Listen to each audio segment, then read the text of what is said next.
todo lo que somos, todos nuestros amores, desamores, éxitos, fracasos, todo es la manera en la que nuestro cerebro lo interpreta. Es realmente quien guía la conversación y es el lente a través del cual experimentamos el mundo.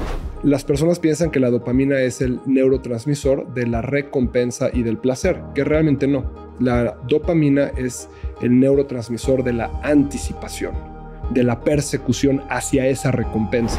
Información que te va a ayudar a practicar mejor todos los días hasta que, de forma consciente, reconectes estas neuronas y estas conexiones que estábamos diciendo y vuelvas un hábito mejor cada una de las cosas que hoy te están trayendo consecuencias negativas. El amor romántico se puede dividir realmente en 3 componentes principales: lujuria, atracción y apego. Y vamos a desmenuzarlo en los componentes. Una persona que está expuesta a mucho estrés va a tener impactos muy negativos en el cuerpo, en el cerebro, en la manera en la que pensamos incluso. La relación de nuestros hábitos con la salud y con la felicidad, porque son 3 elementos cruciales. Cómo esos hábitos nos relacionan a comportamientos de salud y cómo esa salud o carencia de salud puede impactar nuestra percepción de felicidad y desarrollo.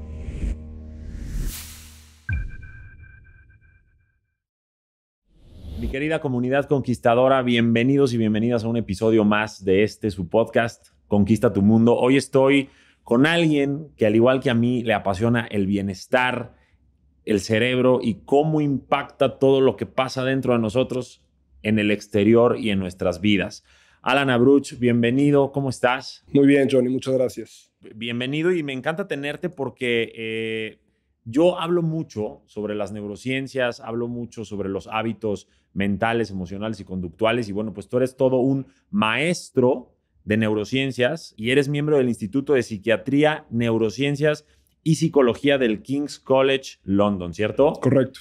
¿Por qué estudias todo esto? Pues es muy apasionante entender realmente a través de la óptica del cerebro por qué hacemos lo que hacemos. Todo lo que somos, todos nuestros amores, desamores, éxitos, fracasos, todo es la manera en la que nuestro cerebro lo interpreta. Entonces, el estudio del cerebro y el sistema nervioso central es realmente quien guía la conversación y es el lente a través del cual experimentamos el mundo. Me encanta. El cerebro sigue siendo un misterio porque es todo un universo. Sin embargo, cada vez lo entendemos un poco más. Y hoy, si te parece, tratemos de llevar en este ratito a la gente de la A a la Z en un contexto muy nutritivo para que ellos tengan más comprensión sobre sí mismos. ¿Te parece bien? Venga. Lo primero, ¿qué onda con nosotros? ¿Dónde se guarda toda esa información de quiénes somos? ¿De dónde viene esa información? Cuéntanos un poquito por qué somos quienes somos. Es una pregunta que creo que se puede contestar de muchas maneras y creo que si juntamos a los especialistas en filosofía, neurociencias, matemáticas, en los campos más diversos y los ponemos a todos en un cuarto, no creo que logremos tener un consenso de quiénes somos y qué somos, pero yo puedo dar mi opinión personal.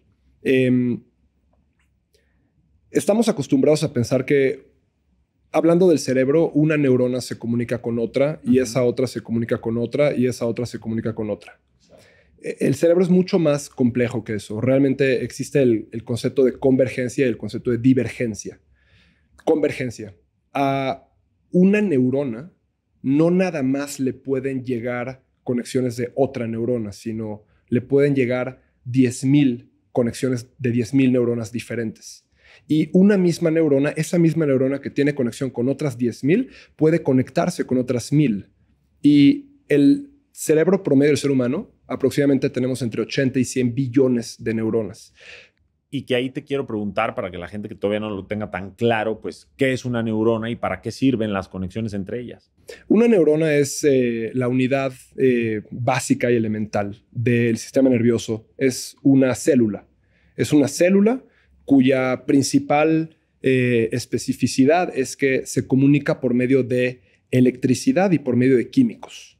Eso es lo que hace una neurona y son las células de nuestro cerebro. Hay otras, pero las células principales son las neuronas. Y ahí guardan información. Guardan información entre los diferentes caminos y patrones y las diferentes arquitecturas sinápticas. La arquitectura sináptica es cómo una neurona se conecta con otra y cuál es la cantidad y el flujo de información y los mecanismos mediante los cuales comparten esta información. Entonces, si analizamos estos números, 100 billones de neuronas, cada neurona pudiendo comunicarse con 1000 y siendo comunicada por más de 10,000, esto hace trillones y trillones y trillones y trillones y cuatrillones de comunicaciones. Es un poder de cómputo infinitamente más grande a que si conectáramos todas las supercomputadoras del mundo juntas, y estas operaciones pasan en milisegundos. Entonces, en esta muy vasta y profunda interconexión entre estas células es donde radica nuestra conciencia y nuestra personalidad. Exacto. Podríamos decir que todas esas comunicaciones son los pensamientos. Claro. Que la mayoría son inconscientes. O sea, no los detectamos. Sería imposible detectar todos esos millones de impulsos, ¿cierto? Pues básicamente nosotros vamos a poder manifestar en conciencia a lo que le ponemos atención. Exacto. Y nuestra atención es un recurso limitado. No podemos ponerle atención a muchas cosas al mismo tiempo, porque eso simplemente va a restar la cantidad de atención que le estamos poniendo a algo en específico. Como paréntesis, no existe el multitasking. Exacto. No existe. Explícanos por qué. Porque la gente, y sobre todo las mujeres, se jactan de ser multitask. Y bueno, a nivel plática está bien, pero en la realidad y en la ciencia está comprobado que no se puede. Sabemos que no se puede hacer multitasking. Hay un estudio muy, muy importante en los 90s de un investigador, dos investigadores, Simons y Chablis, en donde querían específicamente investigar la relación entre la atención y la manifestación de la conciencia derivado de esa atención. Y hicieron algo muy creativo y muy interesante. Pusieron a una serie de personas a ver un video. En este video habían ciertas personas vestidas de blanco y ciertas personas vestidas de negro. Okay. Las personas de negro se estaban pasando una pelota de básquet entre ellos y las personas de blanco se estaban pasando una pelota de básquet entre ellos. Es decir, había 6 personas en la toma, 2 pelotas de básquet, 2 equipos, los vestidos de blanco y los vestidos de negro. Les pidieron a los participantes que pusieran mucha atención durante los 2 minutos que duraba el video, cuántos pases las personas vestidas de blanco se pasaban entre ellos. Y corre el experimento, corre el video, termina el video y le preguntan a las personas cuántos pases contaron. Y algunas personas dicen 28, ¿no? Y le dicen, muy bien, ese es el número. Y otra persona dice 28, muy bien, ese es el número. 27, no, pero muy cerquita. Las personas que tuvieron el acierto, que llegaron al número de pases que realmente fue, cuando después se acercaron les preguntaron, oye, ¿y viste el gorila? ¿No? Vi ese video, sí. Y les dicen, ¿qué gorila? Y les vuelven a poner el video, pero ahora no les piden que específicamente centren su atención en los pases de básquet. Se ve muy claramente a la mitad del video, en la toma, en medio de la toma, una persona vestida con una botarga de gorila que se para enfrente de la cámara, hace así y sale de la toma. Pero está en la toma unos sólidos 7, 8 segundos. Sí. Es imperdible. Pero las personas están tan clavadas con contar los pases, porque se están moviendo todos y es algo complicado, que pierden por completo la capacidad de identificar al gorila. Y esto identifica que para realmente traer a conciencia algún estímulo dentro de tu entorno, le tienes que poner atención. Exacto.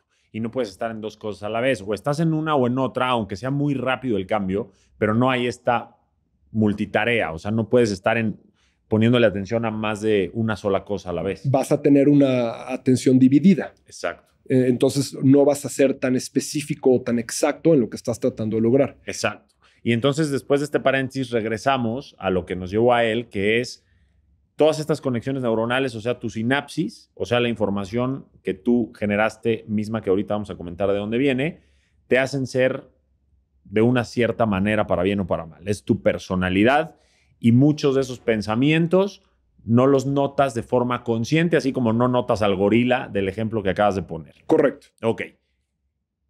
¿Qué onda con eso? O sea, ¿qué onda con esa programación? ¿Desde dónde viene y por qué nos es útil? El cerebro cambia con base en la experiencia. Ok. Toda tu personalidad, toda tu identidad, todo lo que es Johnny es el resultado de todo lo que has vivido, de todas las experiencias que has tenido. El cerebro realmente tiene la capacidad de cambiar y adaptarse con base en la experiencia. Entonces, esa información no está ahí de fábrica. Esa información la vamos acumulando con base en todo lo que aprendemos, todas las experiencias que tenemos, todos los traumas que tenemos. La manera en la que nosotros acumulamos, guardamos, usamos y tenemos acceso a nuestras memorias es con base en qué tan relevante es algo que vivimos. Exacto. Por poner un ejemplo. Piensa cuando te bañas. Te bañas siempre en el mismo orden. No es como que un día te pones creativo y dices, hoy voy a empezar a darle a mi pie izquierdo primero y otro día, hoy voy a empezar con el brazo. Siempre te bañas en el mismo orden. Una mujer que está, por ejemplo, desmaquillándose o un hombre que se está desmaquillando, lo hacen en el mismo orden. No es como que cambiamos. Esos patrones repetitivos, entre más repetimos algo, el cerebro más se acostumbra a ese algo. Okay. ¿Me explico? O sea, mientras más lo practicamos, más solidificamos eso. Y es lo que estábamos hablando hace ratito. Okay.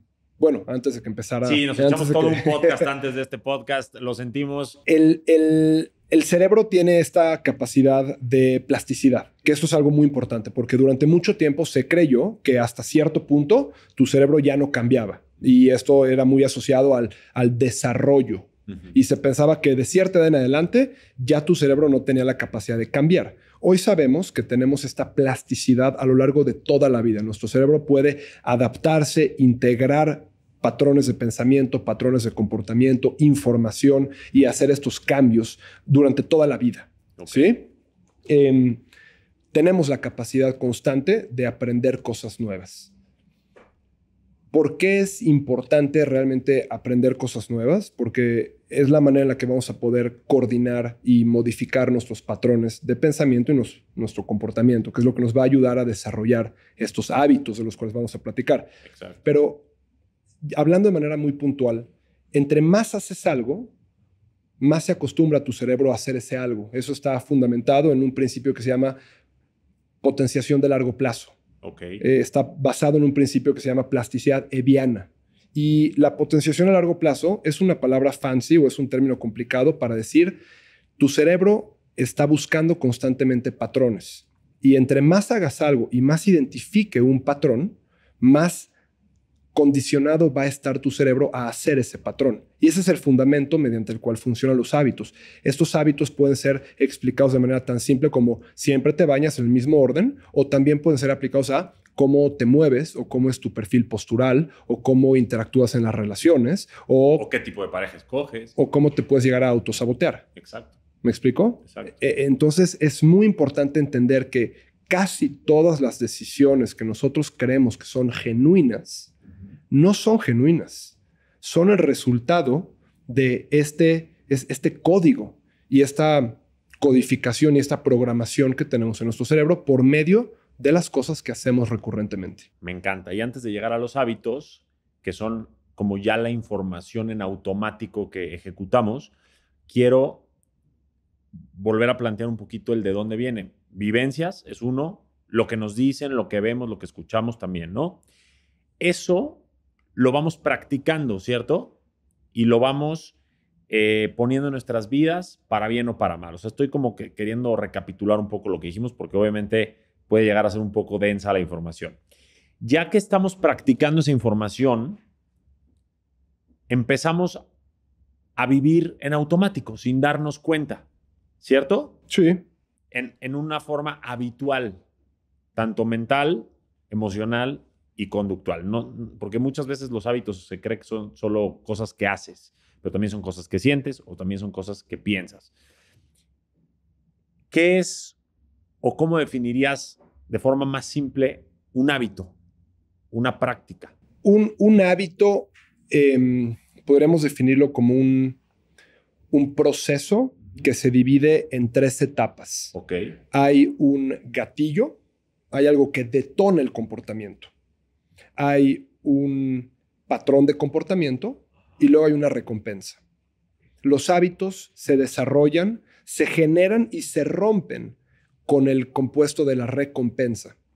Para que tu cerebro se comporte de cierta manera, tienen que haber ciertos procesos químicos. Y todo el mundo habla acerca de la dopamina, ¿no? Uh-huh. La dopamina es un neurotransmisor que es muy, muy controversial porque no nada más es un neurotransmisor, es un neuromodulador. Luego hablamos un poco más de eso, pero las personas piensan que la dopamina es el neurotransmisor de la recompensa y del placer, que realmente no. La dopamina es el neurotransmisor de la anticipación, de la persecución hacia esa recompensa. Okay. Entonces, vamos a poner un ejemplo. Alguien se levanta y lo primero que hace es ir por un café. Y casi lo hacen de manera inmediata. Y la gente lo dice. Es que yo no puedo sin mi café en la mañana. Están condicionados a hacer ese patrón. Porque el gatillo es me levanto en la mañana y necesito despertarme o quiero despertarme. Uh-huh. El patrón de comportamiento es voy a la máquina de café y me hago un café. La recompensa es esa ingesta de cafeína y los subsecuentes efectos que va a tener. Okay. Un hábito se desarrolla por medio de esos tres elementos. Un gatillo, algo que inicializa el movimiento. El movimiento en sí, y al decir movimiento no me refiero a mover el cuerpo, me refiero a la acción de conseguirlo. Uh-huh. Y últimamente culmina en conseguir la recompensa. Ok, ese gatillo puede ser un pensamiento, puede ser un pensamiento o algo externo, un olor, yo qué sé, ¿no? Después eso te lleva a una acción. Una acción. Y esa acción te lleva a una recompensa. Sí, a una consecuencia, a una recompensa que no siempre son positivas, porque no siempre nos salen bien las cosas. Correcto. Pero en teoría estamos buscando una recompensa. Okay. Sí. Ahora, es muy importante entender que cuando recompensamos algo, estamos programando y estamos garantizando que repitamos ese patrón. Okay. ¿Me explico? Somos niños. Podemos ser adultos y empezar a tener canas y vestirnos muy bonito y usar palabras grandotas. Pero la realidad es que somos niños. Okay. Y cuando un niño hace algo y le das una galleta, estás premiando ese algo. Ese niño está en su cabeza diciendo, ok, hice algo bien y me dieron una galleta y me encantó la galleta. Ajá. El día de mañana va a decir, quiero esa galleta. ¿Qué hice ayer para ganarme esa galleta? Hice esto. Lo va a repetir para volver a tener esa galleta. Okay. Así funcionan los hábitos realmente. Ahora, un cúmulo de hábitos pueden llevar a desarrollar patrones mentales y patrones de comportamiento. Por eso es difícil desarrollar hábitos y es aún más difícil romper hábitos. Ok. Aquí mencionas cosas bien interesantes. Híjole, es que yo necesitaría una serie completa contigo, mi querido Alan, porque empiezo a querer plantear cosas que mucha gente me pregunta todo el tiempo. Y lo primero es, oye, pero ¿y si esa recompensa no siempre la percibo como tal, como algo que me va a hacer feliz? Y empiezan a sentir mi vida es muy complicada y entonces empiezan a actuar en un modo víctima. Podemos hablar de que también son niños buscando el berrinche para que les resuelvan las cosas, ¿no? También. O sea, es bien interesante y hasta como que me trabo al hablar porque es tanto lo que quisiera decir. Pero al final creo que podemos empezar a descifrar con la gente que nos está viendo o escuchando que somos información repetida. Somos ¿cierto? Lo que repetimos. Exacto, somos seres de hábitos, bien dicen por ahí. ¿Cuál es la utilidad de esos hábitos en nuestra vida? ¿Para qué los creamos? ¿Para qué los repetimos? ¿Para qué los consolidamos? La explicación simple es ahorrar espacio y conservar energía y procesos metabólicos en el cerebro. Si nosotros tuviéramos que racionalizar la importancia de nuestra rutina en la mañana para empezar nuestro día, Ajá. nos tardaríamos mucho y consumiríamos mucha energía. Okay. Por eso yo sé que para que yo pueda salir de mi casa, necesito hacer ciertas cosas antes. Ajá. Necesito levantarme, ir al baño, lavarme los dientes, meterme a bañar, desayunar, vestirme. En caso de que desayune desnudo, pero me acabo de dar cuenta que no, ese no es el caso, no desayuno desnudo. Hacer esta serie de acciones para poder salir de mi casa. Entonces, entras en una cosa que se llama Default Mode Network, Okay. el modo automático. ¿Sí? El modo automático está regido por unas partes del cerebro muy particulares que son básicamente esta activación de patrones de comportamiento que ya los tienes muy solidificados, dados por hábitos. Si yo tuviera todos los días que levantarme en la mañana y decir, necesito salir de mi casa, ¿qué es lo que tengo que hacer? Ok, ¿cómo me tengo que bañar? ¿En qué orden? ¿Tengo que primero desayunar o primero lavarme los dientes? ¿Primero me visto o primero me baño? La razón por la cual existen los hábitos es para ahorrar pasos. ¿Me explico? Sí. Y para eficientizar procesos. Esa es la razón por la cual existen los hábitos. Para tomar una decisión sería todo un tema y nos perderíamos probablemente todo el día. O estaríamos como esta chava de 50 First Dates de Drew Barrymore que tiene que aprender todo al siguiente día porque se le olvidan las cosas.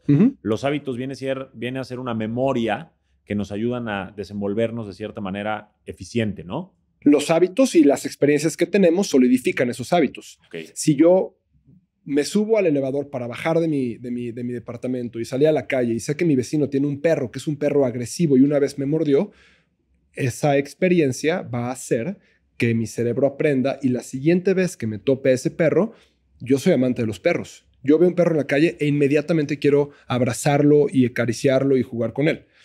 Si ese perro me mordió, con base en esa experiencia, sé que la siguiente vez que yo salga de mi casa y me encuentre a mi vecina con su perro, sé que no tengo que acariciar al perro. ¿Me explico? Y cuando pase eso un par de veces, mi cerebro va a solidificar ese conocimiento. O sea, te ayuda también a esta supervivencia. Correcto. Ok. Entonces, podemos afirmar que somos, o más bien nuestra vida es consecuencia de nuestros hábitos, nuestras circunstancias, nuestras Es una aseveración difícil, pero sí creo que hay una correlación entre nuestra calidad de vida y nuestros hábitos. Y eso lo podemos ver analizando la tremenda crisis de salud en la cual estamos. Okay. ¿Y qué impacto tiene esa crisis de salud con la sensación de realización y autonomía y felicidad de las personas? Yo no soy un promotor de que la gente sean robots. Es muy importante entender que cada iniciativa de salud tiene que contemplar el placer y la relajación y la interacción social y cosas deliciosas. Pero si entendemos a la salud como que últimamente la relación de nuestros hábitos con la salud y con la felicidad, porque son tres elementos cruciales. Hábitos, cómo esos hábitos nos relacionan a comportamientos de salud y cómo esa salud o carencia de salud puede impactar nuestra percepción de felicidad y desarrollo. Si entendemos a la salud como una serie de comportamientos y una serie de pilares, podríamos hablar de pilares muy básicos. Podemos enumerar y tocarlos cada uno brevemente. Ejercicio. Y hablar de ejercicio es cómo se mueve el cuerpo, qué tanto lo movemos, qué tanta masa muscular tenemos. Sedentarismo, cuánto tiempo pasamos sentados. Ahorita volvemos a ese tema. Ejercicio. Nutrición. Ciencia de sueño. ¿Qué tanto valoramos al sueño como la oportunidad más importante para no nada más solidificar memoria, sino desarrollar procesos de neurorestauración y neuroprotección? Gestión de estrés. ¿Qué mecanismos podemos utilizar para gestionar nuestro estrés? Y el último, y en mi opinión creo que de los más importantes, ¿qué tan involucrados e inmersos estamos en un círculo social robusto, un círculo familiar, un círculo social? ¿Qué tanto conectamos con las personas? ¿Qué tan solos estamos? Exacto. Y la realidad es que no necesitamos o no tenemos que ser perfectos en todos, pero no podemos regarle en todos. No podemos no movernos, no hacer ejercicio, tomar poca agua, comer muy mal, comidas altamente procesadas, con un déficit tremendo en consumo de proteína, no gestionar nuestro estrés y vivir completamente estresados todo el tiempo y estar conectados todo el tiempo a redes sociales sin realmente tener interacción con las personas. Sin embargo, es lo que está pasando actualmente. Es lo que está pasando. En todas. La estamos regando en todas, me explico. Entonces, la puedes regar en una, pero la adherencia a los otros 4 pilares van a hacer que tu cuerpo y tu fisiología y tu cerebro y tu sistema cardiovascular y tu sistema metabólico más o menos la pueden llevar. Pero si la riegas en más de una, activamente estás buscando y creando las condiciones para tener un proceso que te puede llevar a una enfermedad. ¿Me explico? Entonces, si pensamos que hay una serie de enfermedades que matan a la gran mayoría de las personas, dentro de ellas tenemos temas cardiovasculares, tenemos temas metabólicos como diabetes, tenemos cáncer y tenemos ciertas enfermedades neurodegenerativas, Alzheimer's, Parkinson's, esclerosis múltiple, Huntington's disease. Esas son las enfermedades feas. Esas son las enfermedades que la gran mayoría de nosotros vamos a enfrentarnos contra ellas y son las enfermedades que matan a la mayor cantidad de las personas. Lo que está categóricamente mal es la relación en términos de prevención y corrección con la cual nos topamos en contra de la salud o en cuanto a la salud. Nos esperamos a tener una bronca para entonces tratar de arreglar esa bronca. Y toda esta reinvención del modelo de salud que nos va a permitir ser personas más tranquilas y más felices, en gran parte es detonada por esta reconceptualización del abordaje de salud en torno a la prevención. Okay. ¿Y por qué son importantes los hábitos para alinearnos con estas 5, 6 principios de la salud? Porque necesitamos poner de nuestra parte y entender que los hábitos se forman por medio de repetición. Repetición, repetición, repetición. Al principio cuesta trabajo hacer algo que a lo mejor no estamos acostumbrados a hacer. Pero si lo repetimos suficientes veces, eventualmente vamos a generar esta potenciación de largo plazo, este hábito, esta arquitectura sináptica en nuestro cerebro que va a facilitar que hagamos eso más veces. Y tenemos que empezar a aterrizarlo e implementarlo en diferentes verticales de la salud. Un ejemplo. Estamos ahorita en una tremenda epidemia de dolor de espalda. La cantidad de personas que tienen dolor de espalda a nivel mundial es brutal. ¿Por qué nos está doliendo la espalda? Podemos abordar el dolor por dos vertientes. Me caí y me pegué, o me chocaron, o me caí de unas escaleras. ¿Por qué te duele la espalda? Bueno, porque tuviste un golpe. No hay gran cosa que hacer. Hay que encontrar qué se lesionó y cómo se cura. Pero la gran mayoría de la incidencia de dolor de espalda es idiopático, es decir, empieza sin una causa aparente. Okay. Si analizamos la relación entre el dolor de espalda y el comportamiento mecánico de las personas, pues nos vamos a dar cuenta que nos hemos vuelto, Johnny, una sociedad sumamente sedentaria. Nos movemos muy poco.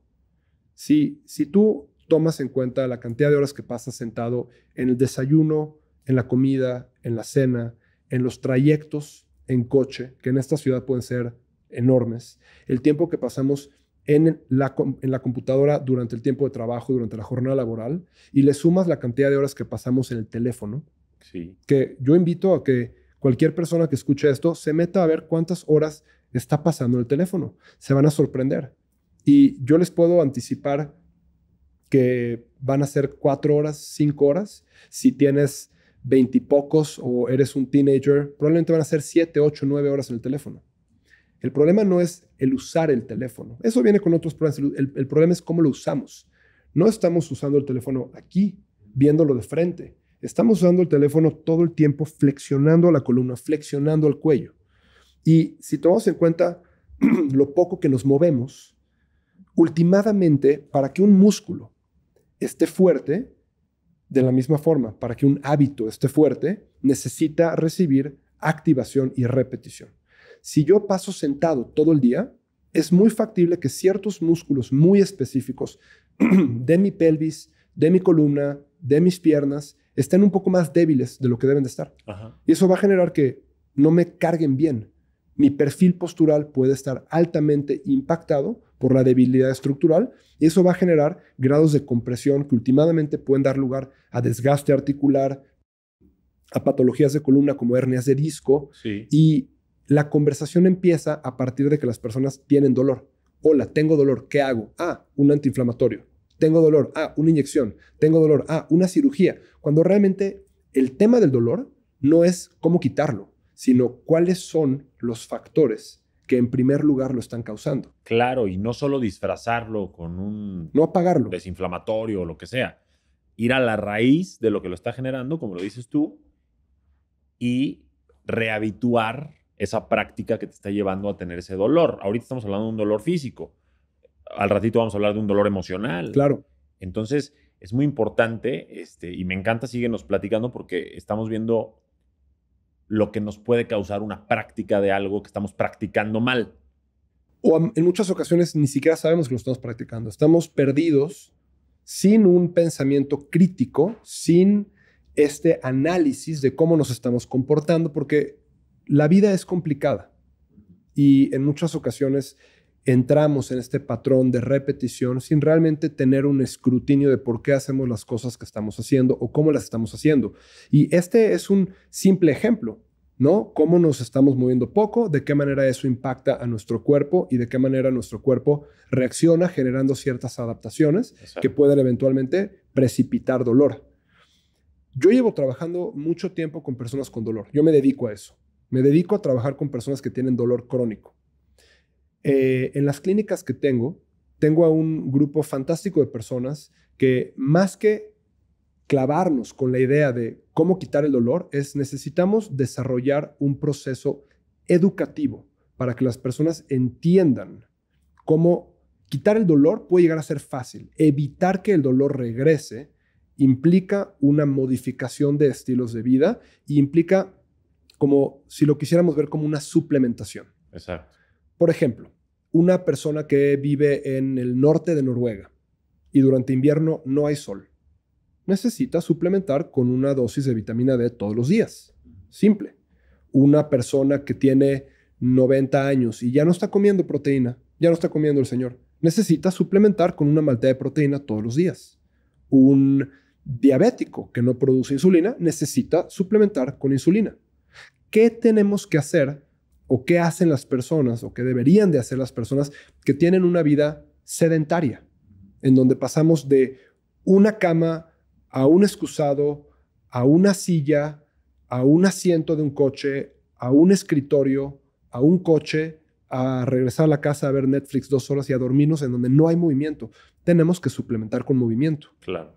Lo más importante y el aval científico más específico para la gestión del dolor no es tomar una pastilla, no es recibir un masaje, no es ponerte un poco de ultrasonido, es identificar específicamente qué músculos no están moviéndose bien, prescribir una progresión de ejercicios terapéuticos específicos para ellos e implementar esos ejercicios para que el cuerpo esté un poco más fuerte, se mueva mejor y de esa manera se eliminen los factores que en primer lugar están generando el dolor. Okay. Esta lógica la podríamos aplicar realmente a las otras verticales de la salud. Cómo estamos comiendo, por ejemplo. Y al principio, antes de que empezamos a grabar, dijiste algo muy interesante, es la ausencia o la carencia de información. Las personas necesitan entender qué es lo más importante y qué no es tan importante y entender que hay tal cantidad de desinformación y hay estas posturas inclusive contrastantes en cuanto a qué comer. Dieta vegetariana, dieta vegana, dieta carnívora, dieta cetogénica, dieta crudivegana. ¿Cuál es la más importante? ¿Cuál es la más buena? La realidad es que no hay una respuesta específica. Es muy importante portarte de manera congruente y que resuene esa congruencia con tus propios valores, pero entender que el cuerpo necesita ciertos básicos. Y si hablamos de la carencia nutricional más importante a nivel mundial, es la proteína. Comemos poca proteína. Yo no me propongo a favor de ni ser vegano, ni a favor de ser carnívoro. Yo meramente trato de ser un canal que divulgue lo que dice la evidencia en este sentido. Lo que dice la evidencia es que una persona necesita consumir entre 1.5 y 2.2 gramos de proteína por kilogramo de peso. No importa si tu proteína viene de un ribeye o viene de una arrachera o viene de frijol o lenteja. ¿Me explicó? Proteína realmente es proteína y siempre y cuando una persona tenga acceso a este perfil completo de aminoácidos, su cuerpo va a saber qué hacer con ellos. Pero las cantidades son importantes. Y sin profundizar tanto en esto, porque si no nos vamos a ir por un camino de nutrición, yo exhortaría a que las personas realmente hagan esta cuenta de cuánta proteína están comiendo, porque lo más probable es que estamos quedándonos en niveles muy bajos. Estás diciendo cosas bien interesantes y al final llegamos a lo mismo, porque ahorita hablaste de nutrición o de dolor físico. Al final, hiciste énfasis en que la gente estamos educados a reaccionar cuando ya tenemos el problema encima. Claro. Y queremos la solución mágica, la pastillita, la medicina, la operación. Pero tú y yo estamos haciendo lo mismo, tú con tus clínicas y toda la educación que das para temas principalmente de dolor físico, y yo toda la educación que doy para temas de dolor emocional, que al final lo que buscan es prevenir esos dolores. ¿Con qué? Con información, con esa información que te va a ayudar a practicar mejor todos los días tu estilo de vida hasta que de forma consciente reconectes estas neuronas y estas conexiones que estábamos diciendo, que nadie dice que sea fácil, pero sí es posible, y vuelvas un hábito mejor cada una de las cosas que hoy te están trayendo consecuencias negativas. Si te parece bien, me gustaría que nos echáramos un clavado a la salud emocional, claro, a la salud mental, de la cual eres un experto y que estudias el cerebro bastante bien, para que la gente que hoy nos escucha entienda también sus hábitos en relaciones, sus hábitos en la consecución de sus metas y por qué se frustran a la hora de conseguir algo. Pero al final creo que se reduce a estrés. Me estresa mi relación porque me estresa mi trabajo porque Yo creo que, salvo lo que tú me digas, el principal enemigo de este bienestar emocional pues es el estrés. Ponle la etiqueta que quieras, pero va por ahí, ¿cierto? El estrés, sin lugar a duda, es uno de los principales causantes de muchos males. Al final del día, el estrés se puede entender de muchas maneras, pero creo que es muy importante entender al estrés como últimamente un proceso fisiológico que está muy asociado a muchos comportamientos. ¿Cómo estás durmiendo, por ejemplo? ¿Qué mecanismos para gestionar el estrés estás utilizando? Sabemos que una persona que está expuesta a mucho estrés va a tener una proliferación en el cerebro de una sustancia que se llama glucocorticoides, en el cerebro y en el cuerpo. El glucocorticoide más famoso es el cortisol. Uh-huh. El cortisol es una hormona muy importante y tiene muy mala fama, pero la realidad es que es una hormona muy importante y la necesitamos. Pero cortisol desmesurado, estrés desmesurado, va a tener impactos muy negativos en el cuerpo, en el cerebro, en la manera en la que pensamos inclusive. Sabemos que una interacción alta con glucocorticoides, con cortisol, por ejemplo, va a incrementar la proliferación de adipocitos. ¿Qué significa eso? Va a hacerte más propenso a desarrollar células de grasa abdominal, intrahepática, y esto últimamente puede impactar temas cardiovasculares, puede impactar temas metabólicos. Nadie está exento del estrés.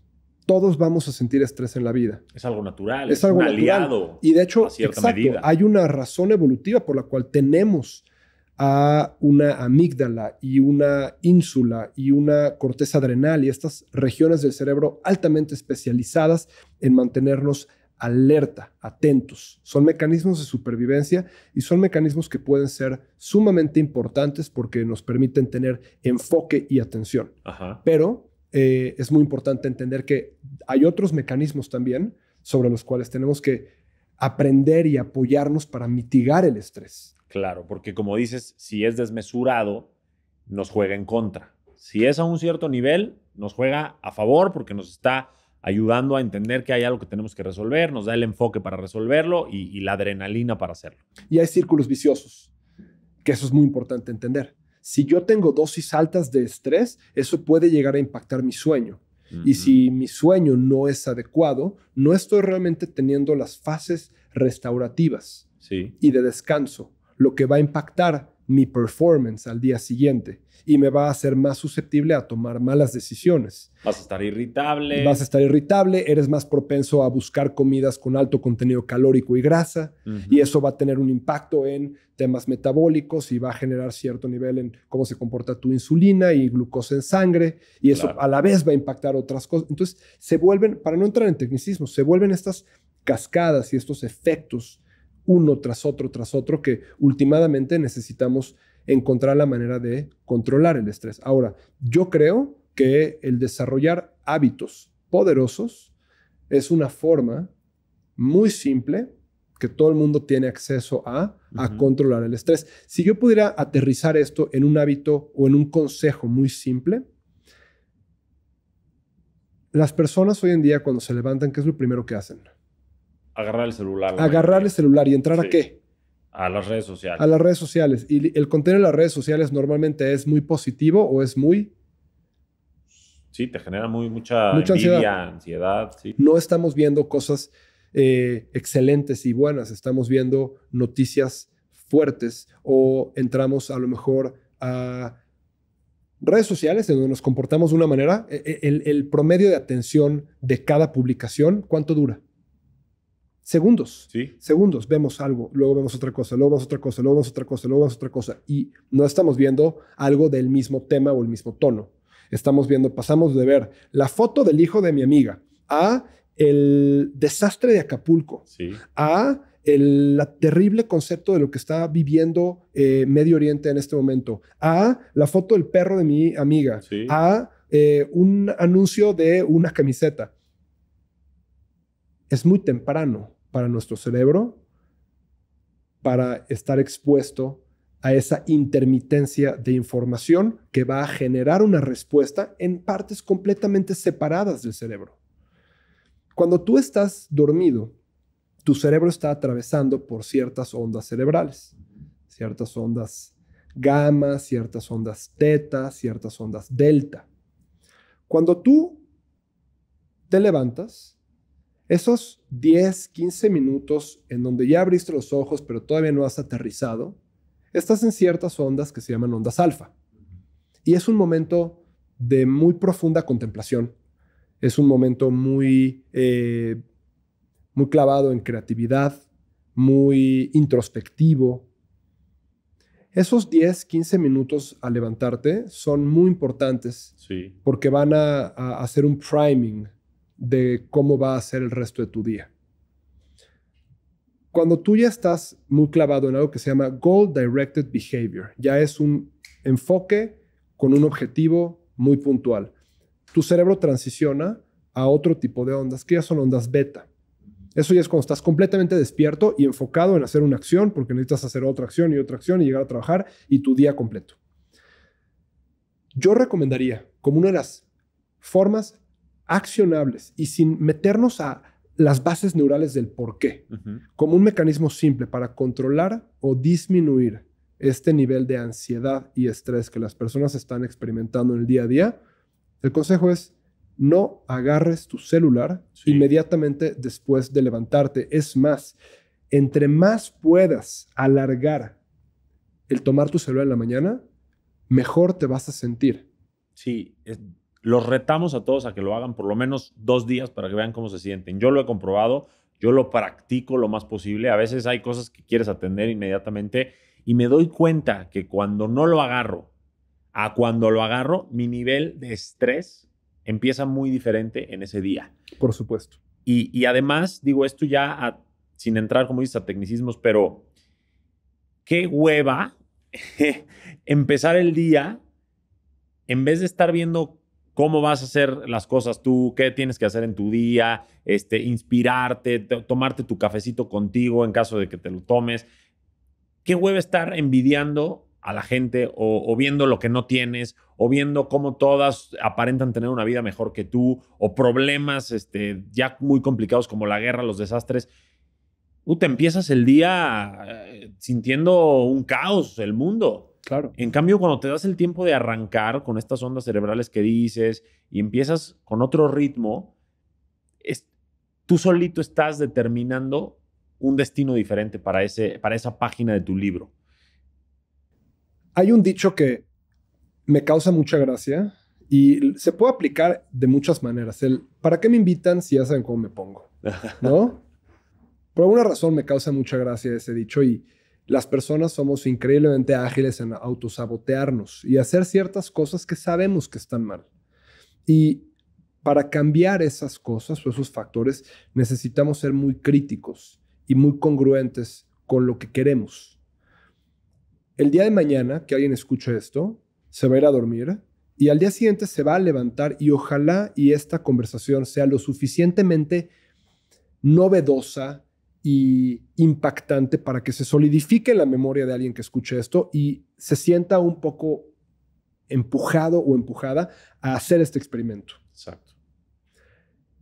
El pasar de ver todas estas imágenes, que son imágenes muy complejas para el cerebro, asociadas a una pletora de información, porque el ver la foto de alguien, el ver una foto de la guerra, el ver un reportaje del desastre en Acapulco, el ver una publicidad de algo, estás mandando, tu cerebro está por todos lados todo el tiempo. Sí, lo estás sobreestimulando. Estás haciendo una sobreestimulación y eso va a generar cierto nivel de ansiedad, cierto nivel de estrés. Entonces estás empezando tu día dándole a tu cerebro una muy alta dosis de estrés. Y tu cerebro se va a mantener como es en ese piloto automático. Entonces, regla número 1, o uno de mis hábitos, porque yo siendo una persona que estudia cómo funciona el cerebro y cómo funcionan los hábitos y cuál es la relación entre dolor, felicidad, hábitos, yo trato de hacer estos experimentos conmigo mismo. Claro. Y la manera en la que yo, Johnny, he logrado batallar bastantes demonios míos en términos de salud mental, en términos de depresión, en términos de ansiedad, es por medio de la solidificación de estos hábitos que en muchas ocasiones no los quiero hacer, pero críticamente me obligo porque sé que me hacen bien, me caen bien y me otorgan un tipo de riqueza muy particular, que es esta calma y paz mental. Exacto. ¿Me explico? Entonces, no nada más lo digo como una persona que tiene estudios en esta materia, lo digo como una persona que también ha batallado y ha sufrido con cuadros muy comunes que desafortunadamente no existen los medios o la narrativa normalizada para que las personas entiendan que no están solos y hay muchísimas personas que batallan con esto. Y la manera en la que yo he encontrado, que a mí me puede, la manera en la que yo he encontrado cuál es la mejor herramienta para controlar mi mente y para estar en un estado mental un poco más pacífico y más tranquilo y con más calma, es mi rutina de la mañana. Hay ciertas cosas que para mí no son negociables. Una de esas es, yo me levanto y no agarro mi celular al menos los primeros 15, 20 minutos del día. Trato de que sea más. Entiendo que a veces es difícil y tampoco soy un robot, ¿me explico? Pero trato de que los primeros 15, 20 minutos no agarro el teléfono. Yo me levanto con esto. Este es un sensor que mide muchísimas cosas, se llama Whoop, es una cosa muy interesante, pero vibra. Te vibra. Vibra a la hora que pongo mi despertador. Okay. Entonces, ¿y no te espanta? No. ¿No levantas estresado con la alarma? No realmente. Porque las alarmas ya te estresan desde que abres el ojo. Por supuesto. Esto es algo muy interesante porque una de las cosas que hace este sensor es que mide tus fases y ciclos de sueño. Okay. Entonces, tú le puedes poner, yo me quiero levantar alrededor de las 6 de la mañana en el mejor momento. O puedes poner, necesito levantarme en punto a las 6. Yo le pongo, necesito levantarme alrededor de las 6 de la mañana. Okay. Entonces va a identificar con base en las fases de sueño en las que me encuentre una fase de ondas lentas o una onda o una fase REM. En esas ondas no me va a despertar. Pero cuando esté en un sueño más ligero alrededor, porque durante el sueño tú fluctúas alrededor de varias fases. No es como que estás en una etapa un rato y luego otra etapa otro rato y luego otra etapa otro rato. Tú fluctúas a lo largo de la noche. Entre estar despierto, que nos despertamos en la noche muchas veces, pero no nos damos cuenta. Sí. Tenemos estos momentos de muy, muy, muy sutil se llama wake time, o un muy ligero sentido sutil de lucidez, que dura a lo mejor un par de segundos, pero estamos para tu efecto práctico despiertos, pero no nos damos cuenta. Regresando al punto, esto me levanta en el mejor momento y con unas muy gentiles vibraciones. Poco a poco me voy levantando. Lo primero que hago es, me salgo de la cama, abrazo a mi pug. Mi esposa sigue dormida en ese entonces. Tengo un perro, abrazo a mi perro. Mi esposa se levanta bastante a la misma hora que yo, entonces un abrazo, un beso. Yo soy súper adicto al café. Gracias igualmente. Súper adicto al café. Y me encanta el café, pero el café puede ser un gran aliado y también puede ser algo sumamente detrimental. El half-life de la cafeína, es decir, ¿qué porcentaje de la sustancia que estás consumiendo sigue en tu cuerpo 12 horas después? El half-life de la cafeína es de 12 horas. Quiere decir que si tú te tomas una taza de café a las 3 de la tarde, a las 3 de la mañana, el 50% de la cafeína de esa taza de café sigue en tu sistema. Por eso es muy importante poner este curfew de café. Yo tomo mucho café y me encanta, pero dejo de tomar café a las 10 de la mañana. O sea, ¿te lo tomas a qué hora? Si te levantaste a las 6. A las 6:10 yo ya estoy en la cafetera. Ok. ¿Sí? O sea, ya me estabas espantando. Dije, ya desde mañana tengo que dejar más el café. No. 10, 15 minutos desde que te paraste. Sí. Yo me levanto, me voy al baño, me lavo los dientes, inmediatamente voy como zombie a la cafetera. Exacto. Y mientras se está calentando la cafetera, me tomo unos buenos 2-3 vasos con agua. Exacto. ¿No? Me gusta mucho el té de jengibre. Tengo té de jengibre en mi refrigerador todo el tiempo. Me tomo 2-3 vasos con agua, me tomo un vaso de té de jengibre y me empiezo a dar mis dosis de café. ¿Cuánto te tomas?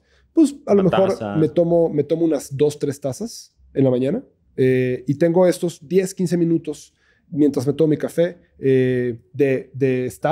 tratar de estar un poco contemplativo al respecto de qué viene mi día, ¿no? Exacto, no en el celular.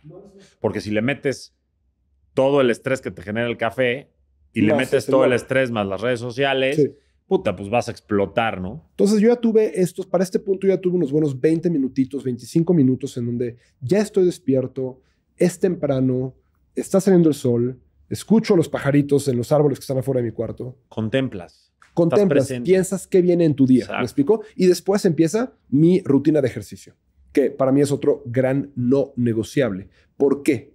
Porque el ejercicio no es nada más cómo moldeas tu cuerpo o qué tan fit estás. Sí, no es vanidad nada. El ejercicio cardiovascular y el ejercicio de resistencia son elementos fundamentales para la longevidad. De hecho, son valores predictivos que nos permiten saber cuál es la posibilidad de que nosotros estemos enfermos o no. Lo voy a decir de una manera más técnica. La capacidad volumétrica pulmonar, es decir, las capacidades aeróbicas y la masa muscular están correlacionados con una disminución de un principio que se llama all-cause mortality. Mortalidad derivada de cualquier causa.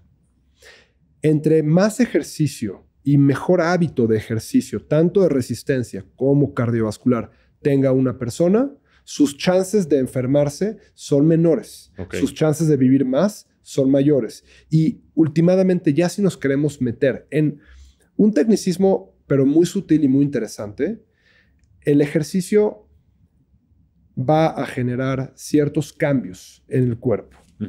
El ejercicio cardiovascular y el ejercicio de resistencia de diferentes formas. Pero sabemos que cuando hacemos, por ejemplo, ejercicio de resistencia bajo ciertas condiciones, nuestros músculos van a soltar ciertas moléculas de señalización que se llaman mioquinas. Estas mioquinas tienen la capacidad de interactuar con muchísimos sistemas en el cuerpo. Con el sistema inmune, con el sistema endocrino, con el sistema cardiovascular e inclusive con el cerebro. Y tanto ejercicio cardiovascular como ejercicio de resistencia, bajo ciertos factores y bajo ciertos principios, tienen la capacidad de generar en el cerebro una proliferación de una sustancia que se llama BDNF. BDNF es Brain Derived Neurotropic Factor, factor de derivación cerebral neurotrópico. Y este factor es altamente neuroprotector y también está íntimamente relacionado en el proceso de neurogénesis. Neurogénesis es el nacimiento y desarrollo de nuevas neuronas. Y el cerebro tiene la capacidad de desarrollar nuevas neuronas, que esta es otra cosa que se pensaba que no se podía. Se piensa o se pensaba, o muchas personas siguen pensando que el número de neuronas que tú tienes es el número de neuronas con el que te vas a morir. No es cierto. Y que las vas perdiendo. Y que las vas perdiendo. Sí, pues las vas perdiendo. Sí. Pero también puedes generar nuevas neuronas. Y este proceso de neurogénesis se da en dos regiones muy específicas del cerebro. Uno es el bulbo olfatorio y otro es el hipocampo. Particularmente en una parte del hipocampo que se llama giro dentato. Esta parte está íntimamente asociada a memoria y a regulación autonómica y a control emocional, pero principalmente a memoria. Cuando tú estás haciendo ejercicio y logras llegar a tener esta proliferación de BDNF, literalmente estás haciendo un cerebro más rápido, más ágil, más neuronas. Estás cuidando tu cerebro, que creo que es fundamental cuidar al cerebro de la misma forma que cuidamos a nuestro cuerpo. Claro. ¿Y qué tipo de ejercicio recomiendas para eso? O sea, ¿cuál es el que más funciona? ¿El cardiovascular, las pesas, cualquiera? Lo que dice la evidencia es que hablando de la proliferación de BDNF, se recomienda el ejercicio aeróbico, el ejercicio cardiovascular, particularmente a partir del minuto 40, 45 en adelante comienza a haber una proliferación de este factor en esas regiones cerebrales. Pues hacemos 20 minutos, no sirve de nada. Sirve mucho, pero para que realmente haya esta proliferación importante, eso es lo que se necesita. Pero para que haya esta liberación de mioquinas que van a impactar a muchos otros sistemas e inclusive pueden impactar también la cognición y el cerebro, el ejercicio de resistencia es fantástico también. ¿Me explico? Es importante ambas. Yo creo que me sentiría cómodo diciendo que mi gusto o mi recomendación principal es hacia el ejercicio de resistencia, el ejercicio con peso, que puede ser peso, ligas, en gran parte porque es una de las formas más simples para que las personas puedan controlar el peso y puedan evitar problemas metabólicos. Okay. El ejercicio cardiovascular es muy importante, pero el ejercicio de resistencia creo que es aún más relevante y se recomienda que las personas hagan al menos 3 o 4 veces sesiones de 20 a 25, 30 minutos al menos de ejercicio de resistencia. Ok. Y entonces, digo, me voy a brincar hasta la noche. En la noche, y antes de entrar a temas de amor y desamor en el cerebro, estrés, ansiedad y depresión, sí. ¿Usas el celular hasta qué hora? Porque también hay gente que lo último que hace antes de apagar la luz y cerrar los ojos es seguir en el celular, la televisión, el iPad, lo que sea.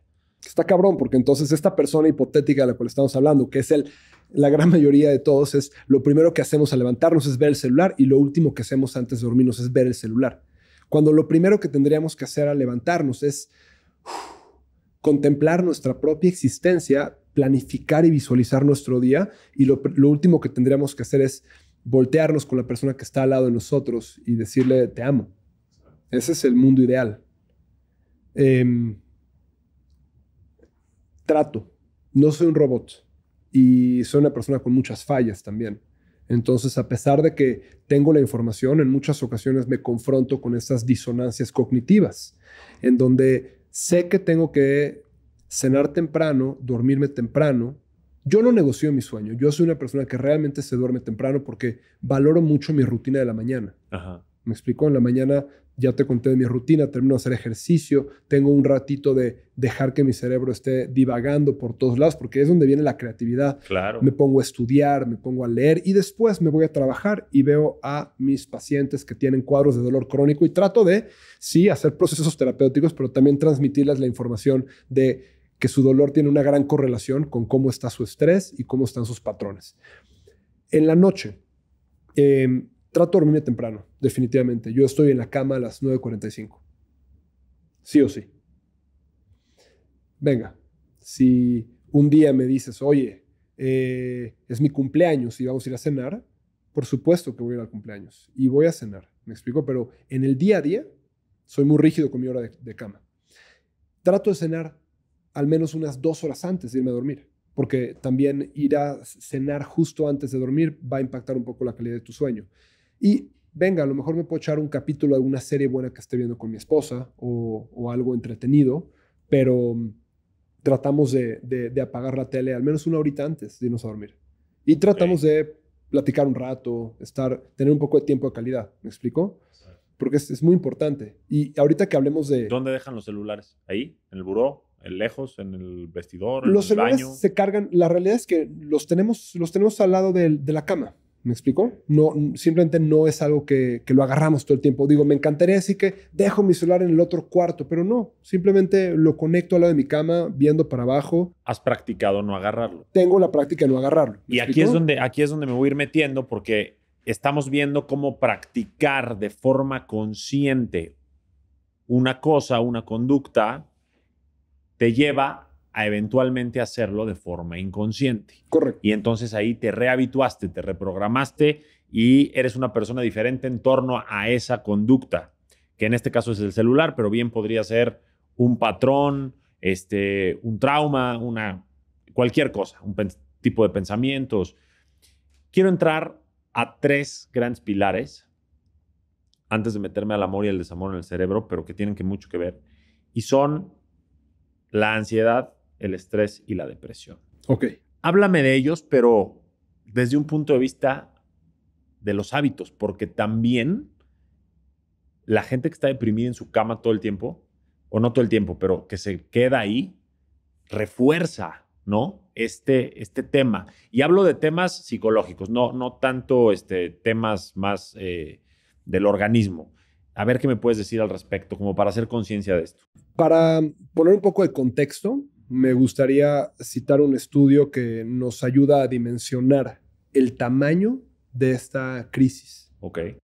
Porque es una gran crisis. Es una crisis de salud y, en mi opinión, es una de las crisis de salud más importantes que el ser humano va a enfrentar, particularmente en los siguientes años. La salud mental. La salud mental. La salud mental y la soledad. Ok. La soledad a mí me aterra. Y no lo digo, a mí me aterra estar solo. A mí me encanta estar solo. Pero el concepto de soledad a nivel global es algo que se tiene que hablar y se tienen que desarrollar las políticas públicas pertinentes para considerarlo algo de primera prioridad. En un estudio en 2019 en Comunidad Europea, contemplando toda la Comunidad Europea, además de Reino Unido e Islandia, se analizó la prevalencia de trastornos de la mente y trastornos del cerebro. ¿Cuáles son los trastornos del cerebro? Desde un tumor cerebral hasta un Parkinson's o un Alzheimer's o cosas que hay una fisiopatología. Hay una enfermedad del cerebro, pero también enfermedades de la mente. Esquizofrenia, trastornos obsesivos compulsivos, depresión, ansiedad, uso de sustancias, bipolaridades, manías y sus amigos. Claro. Enfermedades de la mente. Los resultados, Johnny, son aterradores, porque esto fue en todo este bloque de países que te acabo de decir, y se consideraron muchas patologías. Se encontró que en un bloque de tiempo de 12 meses, any given 12-month period, en cualquier momento, en cualquier bloque de 12 meses, el 38.2% de la población está atravesando por una de estas patologías. Wow. Las más prevalentes siendo depresión y ansiedad. Trastorno generalizado de ansiedad y depresión. Por supuesto que estas tienen subdivisiones. Uh-huh. Hay depresión mayor y hay depresión moderada. Hay trastorno de generación de ansiedad y hay dosis un poco más moderadas de ansiedad. Pero se encontró que el 38.2% de las personas están en cualquier periodo de 12 meses experimentando una de estas. Eso se traduce a más de una de cada 3 personas. Vamos a hablar en términos simples. Una de cada 3 personas que te topas en la calle está poniendo una fachada por fuera, pero por dentro está batallando algo que está impactando su capacidad de desarrollarse como una persona feliz. Y esto es algo muy cabrón. Y esto tiene que tiene que guiar la conversación hacia un abordaje más empático de la salud. Porque en muchas ocasiones estas afectaciones hacen que las personas se comporten de cierta manera. Y es muy fácil juzgar el comportamiento de las demás personas.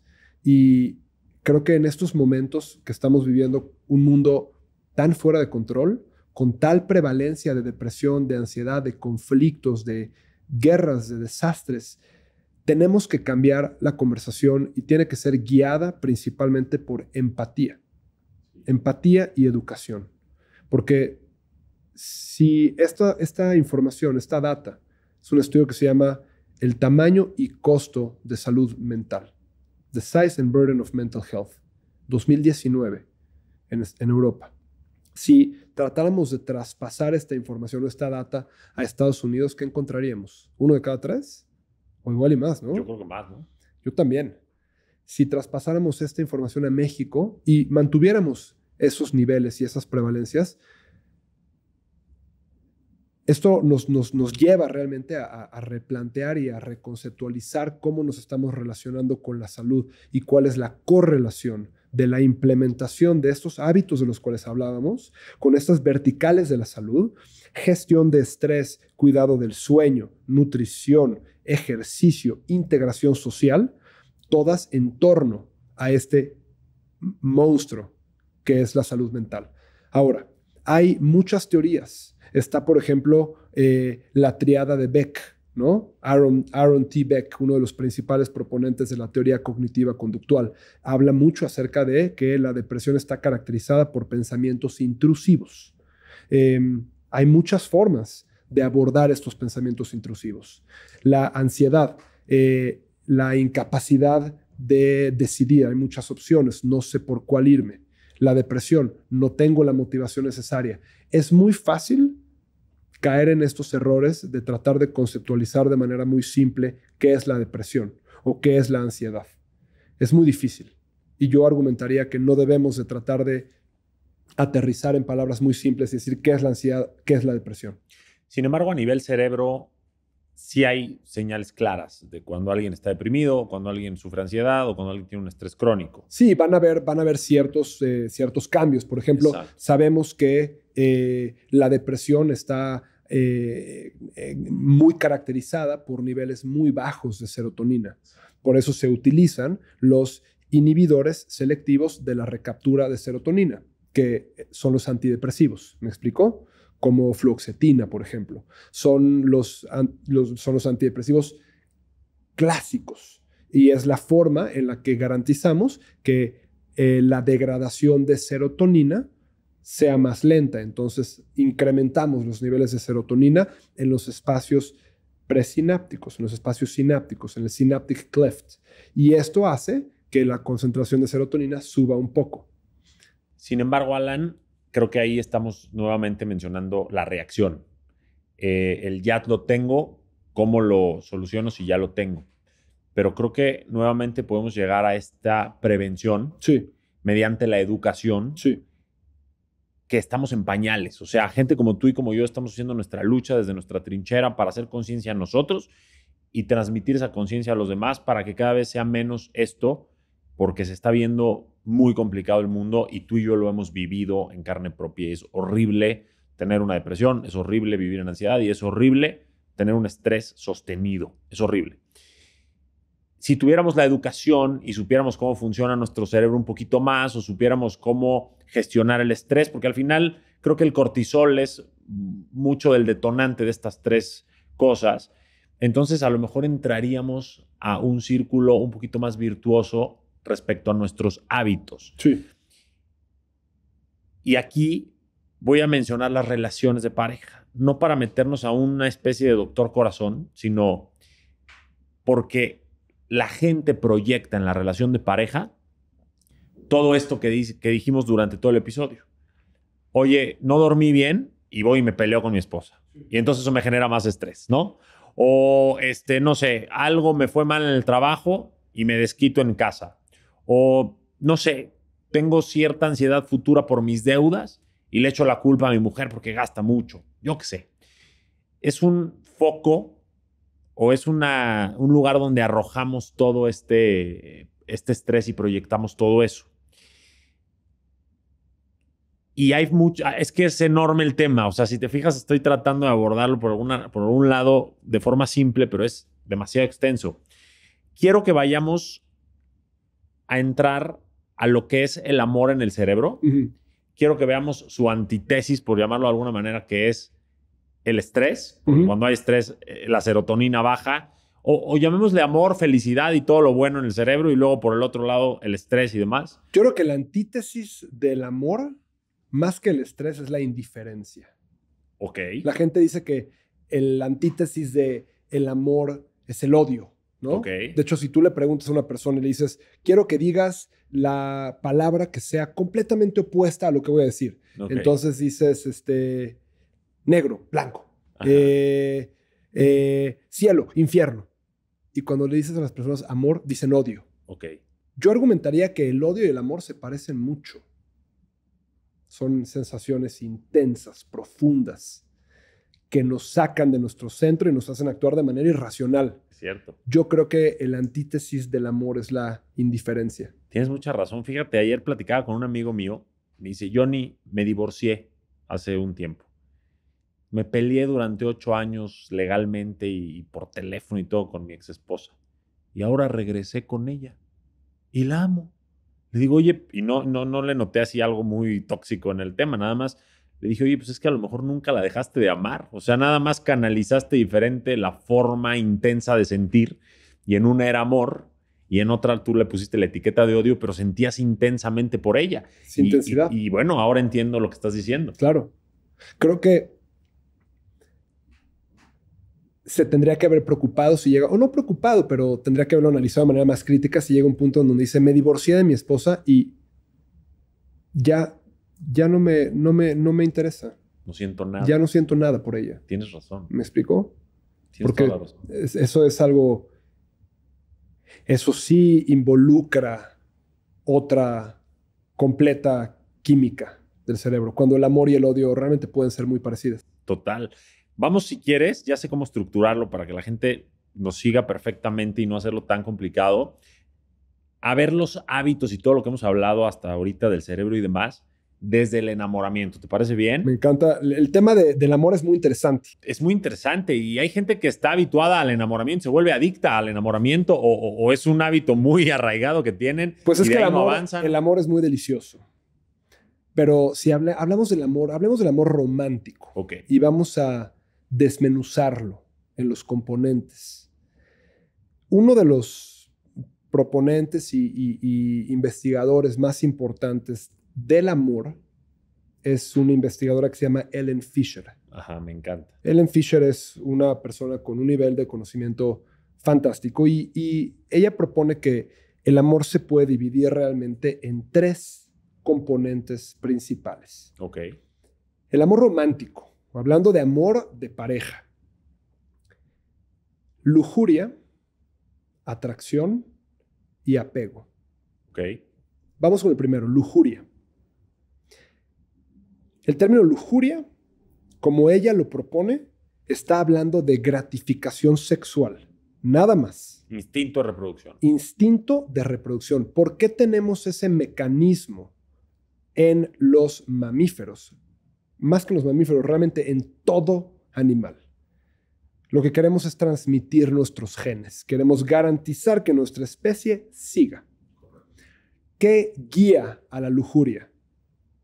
Porque estamos hablando de un tema muy antiguo. ¿Me explico? La lujuria no viene de ahora o 100 años atrás o 200 años atrás o 1000 años atrás. La lujuria es algo elemental. Y el hipotálamo, una parte del cerebro, va a exhortar la producción de testosterona y de estrógenos y estas hormonas nos van a guiar en ese comportamiento. Lujuria. Ese es el primer paso en el desarrollo del amor. El segundo paso es la atracción. que ya no es lujuria, ya no es quiero sexo. Es quiero sexo con esta persona. Ok. ¿Sí? La atracción es la fase del enamoramiento y involucra no necesariamente testosterona, sino involucra ya una serie de neurotransmisores más específicos. Uno de ellos es la dopamina. Ya hablamos un poquito acerca de la dopamina. Es este neurotransmisor volumétrico que está asociado a anticipación, está asociado a búsqueda de una recompensa. ¿Sí? Es un driver. Es un driver. Eso es lo que es. Ahora, ¿cómo entendieron a la parte del enamoramiento? ¿Cuál es el argumento detrás del enamoramiento? Ellen Fisher y su equipo estudiaron a una serie de personas y estudiaron a una serie de personas con un nivel de intensidad de enamoramiento alto, usando una cosa que se llama PLS, Passionate Love Score. Es un cuestionario muy interesante que te puede arrojar un número de qué tan intensamente estás amando. Ok. El tiempo promedio del enamoramiento de estas personas era de 7.4 meses. Entonces están en la mera fase del enamoramiento. Ok. Cuando todo es perfecto, todo es nuevo, todo es color de rosa, todo está perfecto. Expusieron a estas personas a un estudio que se llama resonancia magnética funcional, que te meten cualquier persona que se haya hecho una resonancia magnética, se mete en un magneto, es una máquina de una potencia muy fuerte que te permite ver qué regiones del cerebro muestran actividad. ¿Sí? Encontraron de una manera muy creativa que cuando la persona estaba dentro de esta máquina y le mostraban la foto de su pareja a quien amaba intensamente por 7.4 meses, este enamoramiento irracional, se encendían ciertas partes muy interesantes en el cerebro. Una parte es el área ventral tegmental y otra parte es el núcleo caudato. Uh-huh. Esas son las dos regiones que mostraban más actividad cuando las personas veían la foto de su pareja. Y estas dos áreas están íntimamente asociadas a poblaciones de neuronas dopaminérgicas. Uh-huh. Te llevan a la búsqueda de la recompensa. Claro. Porque en el enamoramiento, en la atracción, estás en esa parte, estás queriendo solidificar esa relación y esa es la recompensa. Entonces, el neurotransmisor principal que va a estar asociado a esa fase es la dopamina. Después de eso, de enseñarles esa foto, es tan impactante el encendimiento de esas áreas después de ver la foto de tu persona significativa, que para disminuir ese impacto, les enseñaban la foto de un número, 8,444. Ok. Y les decían, haz decrementos de 7 en 7. Ok, 8,444. 8,444 menos 7. Ok, 8,437. 8,430. 8,423. Haciéndolos utilizar regiones del cerebro altamente relacionadas a principios aritméticos, a lógica, a racionalidad. Es completamente otra parte del cerebro. Y se prendían otras partes. Otras partes, ¿no? Ese era el mecanismo que usaban de control. Ok. Y mantenían a la persona a hacer esas cuentas regresivas por 12 minutos para que la actividad en los centros dopaminérgicos asociados a ver la cara de tu persona, de quien estás enamorado, se apagaran por completo. ¿Qué? Digo, no necesita uno mucha lógica para saber que las áreas asociadas del racionalismo y las operaciones aritméticas son diferentes a las del amor. Claro, pero ahí te demuestran que hay un impulso y un instinto en todo lo que es un tema romántico. Sí. Y por el otro lado, cuando pones la lógica en la mesa... Tema racional, ya no hay esa dopamina ni todo eso y hasta medio chocan, como por estás supuesto. diciendo. Y por eso el amor no es lógico. El amor no es lógico. Después de esos 12 minutos de sufrimiento en donde están analizando qué está pasando en tu cabeza cuando estás haciendo una operación aritmética, te muestran una foto de una persona neutral, una persona que conoces, pero una persona neutral, un colaborador del trabajo, un amigo, una persona de quien no tienes realmente estos sentimientos. De amor intenso. De amor intenso. Y ven que se prende. Y luego vuelven a hacer lo mismo, números, y luego la foto de tu persona.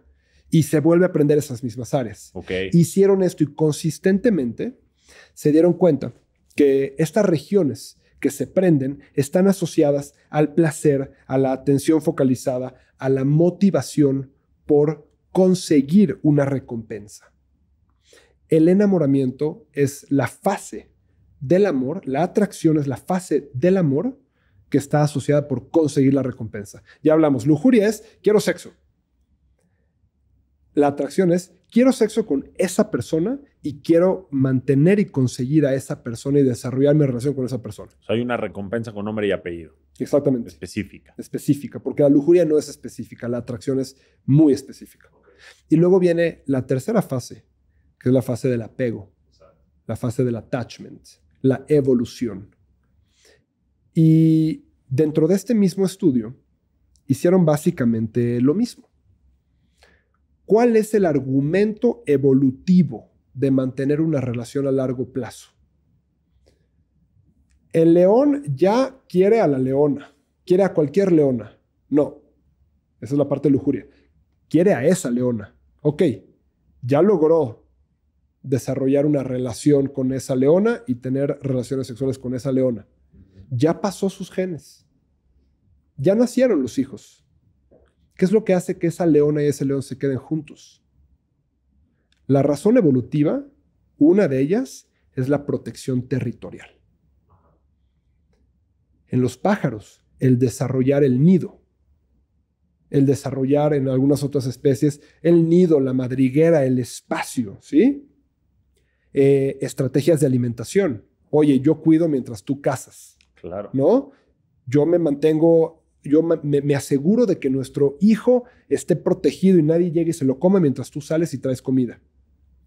Hay diferentes arquetipos de funciones de rol en diferentes partes de la increíble biología y los animales. Uh-huh. En muchas ocasiones son la parte femenina quien va por la comida. En muchas ocasiones es la parte masculina.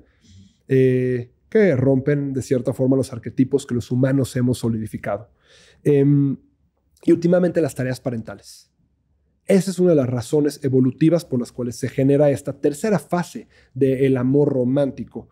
Las tareas parentales. El garantizar que los hijos crezcan, sobrevivan. No nada más sobrevivan, crezcan y crezcan bien. Exacto. ¿Sí? Y que lo vemos en la práctica, digo, por ponerle analogías.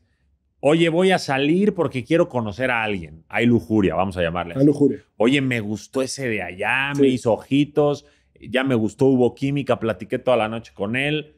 Hay atracción. Y ya me metí a su Instagram y ya le mandé mensajes y estoy tan emocionado que no puedo dormir. Exacto. Y hay esa emoción. Exacto. De ahí, pues ya nos hacemos novios, a lo mejor hasta nos casamos porque estamos en estos 7 meses de enamoramiento increíbles. Y empieza, empieza este apego que nos lleva a crear el nido, como dices tú, la familia, y que los hijos puedan nacer y crecer y sobrevivir y todo este tema. Pero luego vienen todas las cosas que van más allá de la naturaleza. Mucho tiempo juntos, infidelidades, tienes lujuria y atracción con otras personas, bla, bla, bla, bla, bla, bla.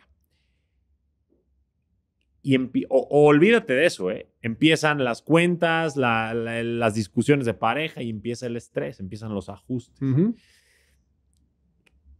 Y aquí es donde deja de ser solo un instinto, ¿cierto? Claro. Y entramos como ya más bien a mantener el hábito como de no agarrar el celular. Entra una parte más racional del amor. Correcto. Más pragmática y más planificadora. Y aquí quiero que abordes desde aquí a ver si estás de acuerdo.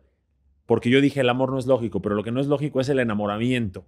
El enamoramiento no es lógico porque sabemos de manera muy puntual que ese encendimiento uh-huh.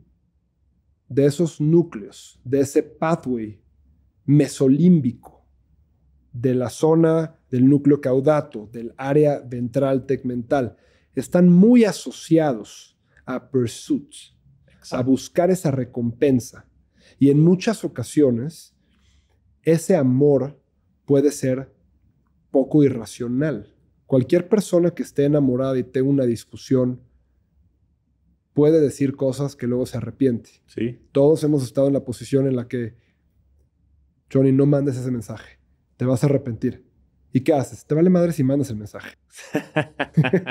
Irracional. ¿Sí? Y sabes que no tendrías que haber mandado el mensaje y piensas en esto 2 semanas después y dices, qué tonto, cabrón. Sí.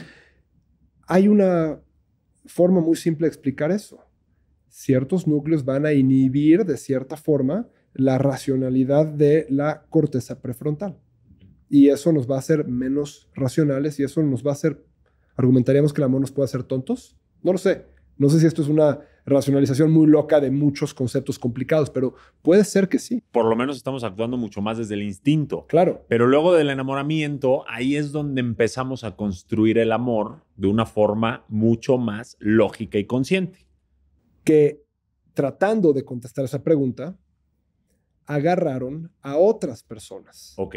Que llevaban en una relación ya 24 meses, en donde esa fase de enamoramiento ya no es tan alta, ya es un poco más estable, ¿sí? Ya están entrando a la fase del apego y volvieron a hacer exactamente el mismo método de estudio. Resonancia magnética funcional, mostrar foto del significant other, regresión aritmética, foto neutral varias veces.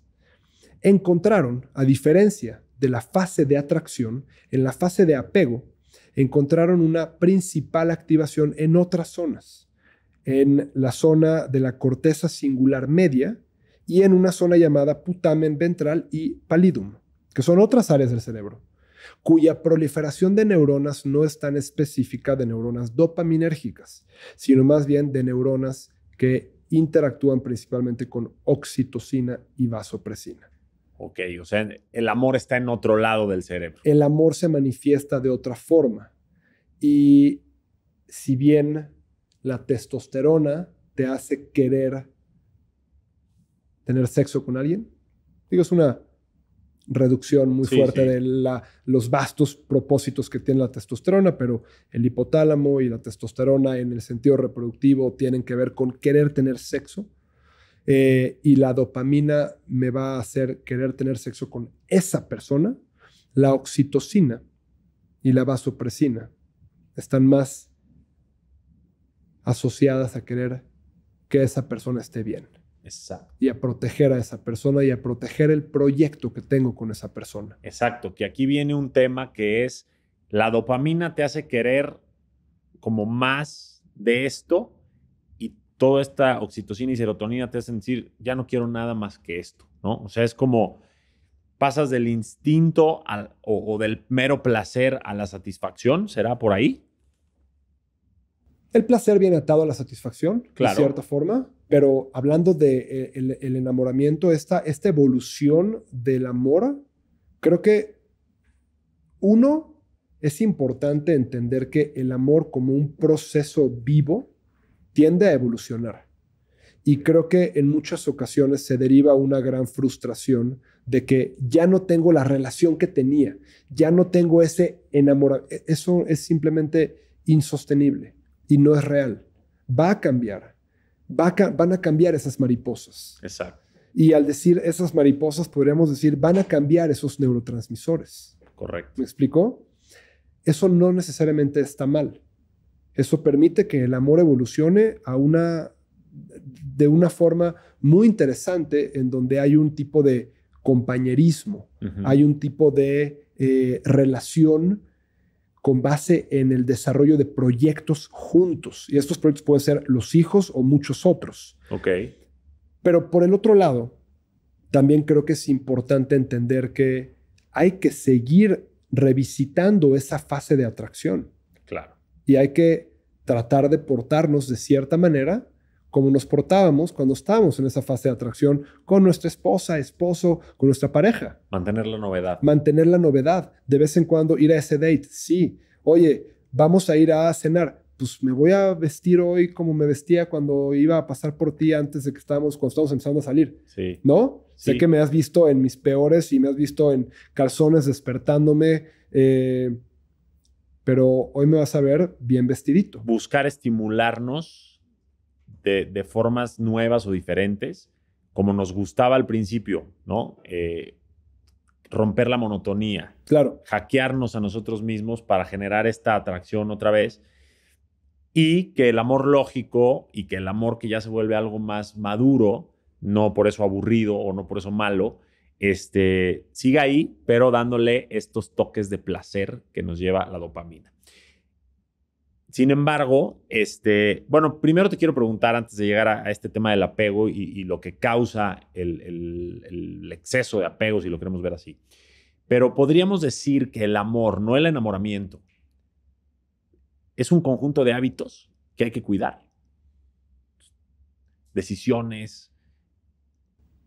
Creo que el amor es un juego que requiere... El amor romántico, creo que es un juego que requiere de dos personas. Y al final del día, sí, somos lo que normalmente repetimos. Yo soy un gran creyente en el poder de esa frase. Somos lo que repetimos. Si repetimos un patrón de comportamiento, lo asociamos a una recompensa, lo que nos hace más proclives a repetir ese patrón de comportamiento. Si ese patrón de comportamiento, Johnny, es positivo y da valor y incrementa el nivel de resiliencia de mi relación, podríamos decir que sí. Podríamos decir que nuestros hábitos construyen ese amor. Construyen la infraestructura sobre la cual ese amor va a estar basado. Y esto es ya si nos alejamos de esta deconstrucción de estos 3 etapas del amor. ¿Me explicó? Lujuria, atracción, apego. Ya si hablamos de manera global como amor, pues por supuesto que la manera en la que yo me comporte y la manera en la que yo me comporte de manera consistente o recurrente va a impactar cómo me ve la otra persona. Claro. Y si mis hábitos no son congruentes con que la otra persona quiere, eventualmente vamos a empezar a tener prioridades en puntos distintos y eso nos va a alejar como personas. Y entre más nos alejemos, más difícil realmente es consolidar ese amor. Porque aquí hay hábitos en lo individual, pero también hay hábitos en común. Claro. ¿Cierto? Y entonces eso es lo que hay que ir cuidando para actuar como un equipo. Porque como dices, si no, las prioridades son diferentes y están jugando en lo individual, aunque vivan en el mismo techo. Y sería increíble que como una iniciativa para solidificar las relaciones, las parejas trataran de crear hábitos en conjunto. Ponnos un ejemplo. Dejemos de ver la tele hasta las 11:30 de la noche y tratemos de dormirnos a las 10:30. Y platicar antes. Y platicar antes. En lugar de pedir comida 5 veces a la semana, vamos a tratar de 2 veces a la semana vernos aquí, meternos a X página y ver qué receta rica se nos antojó, pedir las cosas del súper para poder hacer esa receta y cocinar. ¿Me explico? Cosas simples que incrementen este nivel de interacción. Ya luego podemos construir hábitos súper complejos y más, que requieren más esfuerzo, pero cosas básicas que acerquen a las personas. Las personas están muy solas y aunque muchas personas viven bajo el mismo techo, tienen este nivel de desconexión porque estamos clavados al teléfono todo el tiempo. Sí, ¿verdad? Eso a mí me aterra. Las personas, o sea, el ejemplo que yo uso mucho es, las personas entran al baño y se tardan 20 minutos en el baño. ¿Sí? ¿Por qué?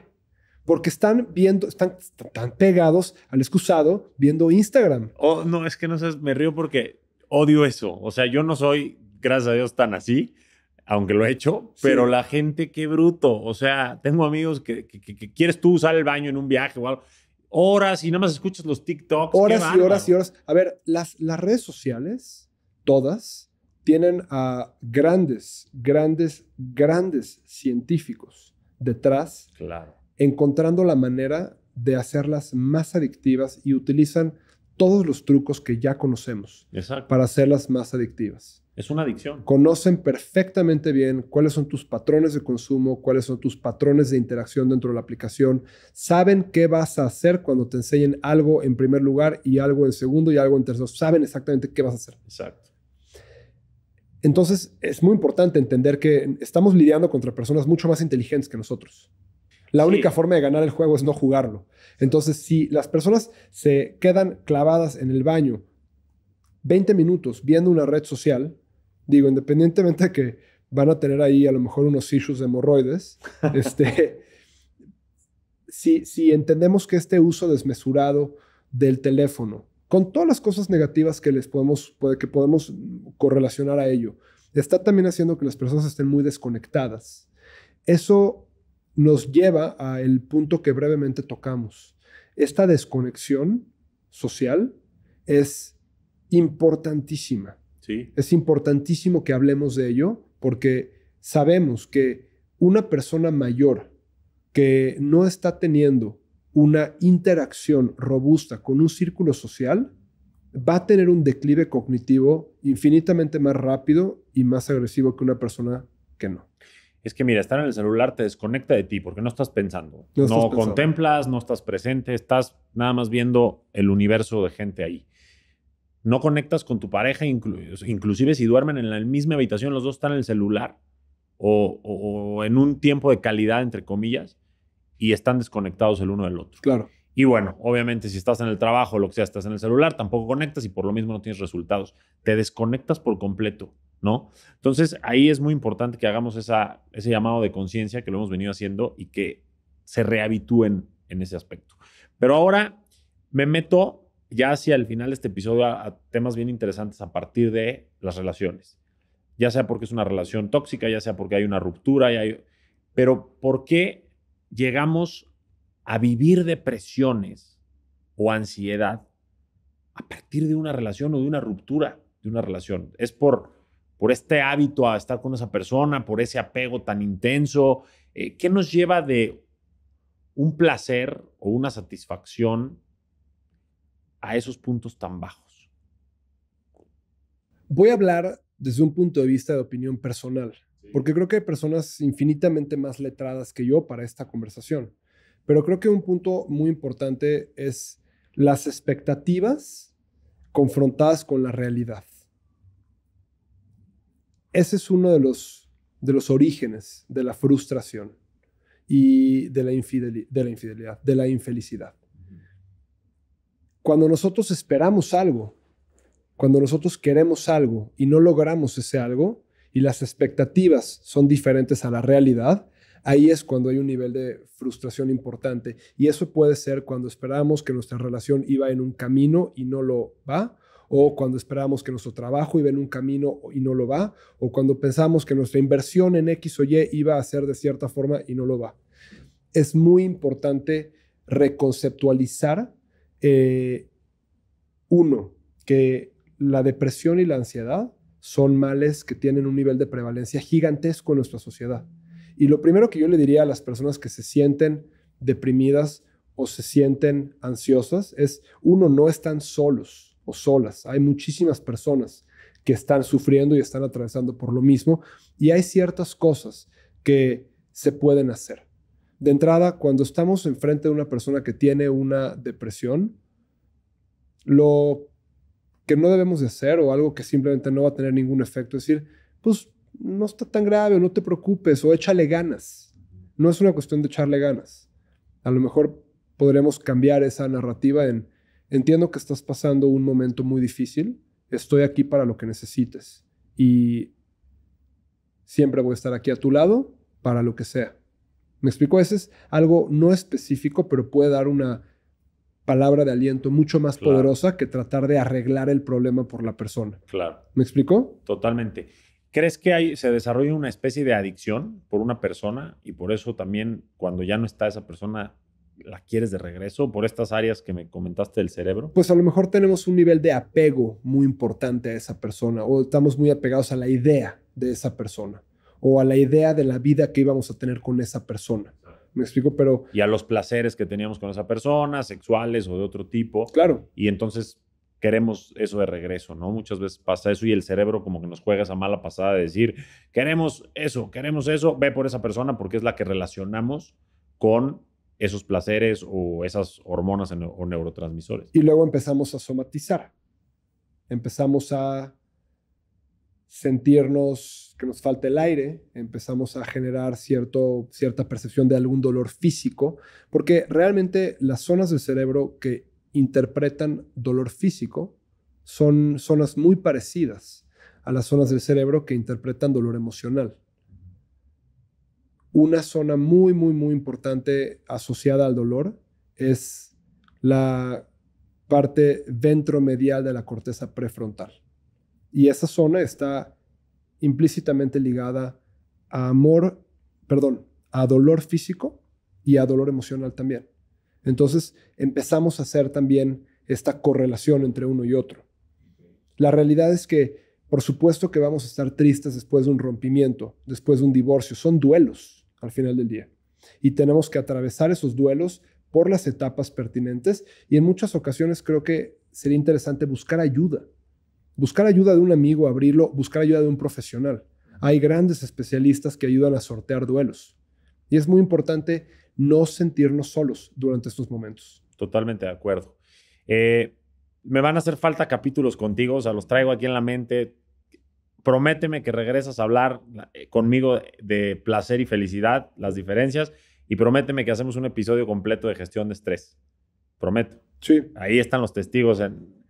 Yo creo que es muy importante hablar de esta reconceptualización de lo que implica el nuevo sistema de salud, que no va en función de que tengamos médicos fantásticos o máquinas súper avanzadas o pastillas súper eficientes. Va en función de prevenir. ¿Y cómo prevenimos? Desarrollando patrones mentales y hábitos que nos alineen de manera específica con acciones que nos hagan sentir bien, hagan a nuestro cuerpo fuerte y nos permitan tener una salud resiliente para blindar a nuestro cuerpo hacia el futuro. Exacto, y a eso nos dedicaremos, a crear conciencia para que desde nuestra trinchera, con estos temas puntuales que hoy fue principalmente hábitos, y un poco lo que pasaba en estos hábitos emocionales respecto al amor y el enamoramiento y demás, pudiéramos despertar a algunas personas respecto a esto. Pero vamos a seguir hablando porque te veo y me veo, me encantan estos temas, los dominas perfectamente y bueno, pues es mucho como para un solo episodio. Pero antes de pasar a la recta final, que son los consejos chingones, me gustaría que nos dijeras dónde te encuentran en redes sociales, tus clínicas de dolor, que son principalmente dolor físico, ¿cierto? Sí. No atendemos a personas con dolor emocional, podemos referirlos a grandes especialistas, pero principalmente atendemos a todo tipo de persona que tenga dolor, desde un esguince de tobillo hasta una hernia de disco, hasta una rehabilitación por una operación de cadera, hasta dolores de cabeza o migrañas, diferentes tipos de dolor. Okay. Tenemos una clínica en México y una clínica en Monterrey. Nos pueden encontrar en la página de internet, es sud.mx, SOOTH.mx, o en Instagram como Sud México. SOOTH México en Instagram. Y a mí a título personal como alan.abruch en redes sociales. Buenísimo. En donde pues básicamente platicamos de todos estos temas y ayudamos a muchas personas a desarrollar iniciativas para blindar al cuerpo para el futuro, evitar dolor y sobre todo entender qué necesitan hacer para evitar que el dolor regrese, para tener una vida que no esté condicionada por dolor. Buenísimo, y seguro que también lo van a ver por aquí en Conquista tu Mundo varias veces porque estuvo buenísima la plática. Vamos a pasar a los consejos chingones. Aquí desde WeWork, Lago Alberto, los consejos chingones con mi querido Alan Abruch. Son 4. Ok. Lo más práctico que me lo puedas dar. Si quieres desarrollar, lo desarrollamos. Pero son 4 pilares. Ok. Tu relación con el pasado. Tu cerebro, como bien lo dijiste, guarda esa información porque le ayuda a sobrevivir, porque prevé o supone lo que va a pasar con esa información. Sin embargo, eso hace que a la gente le sea muy difícil soltar y dejar ir ciertas situaciones.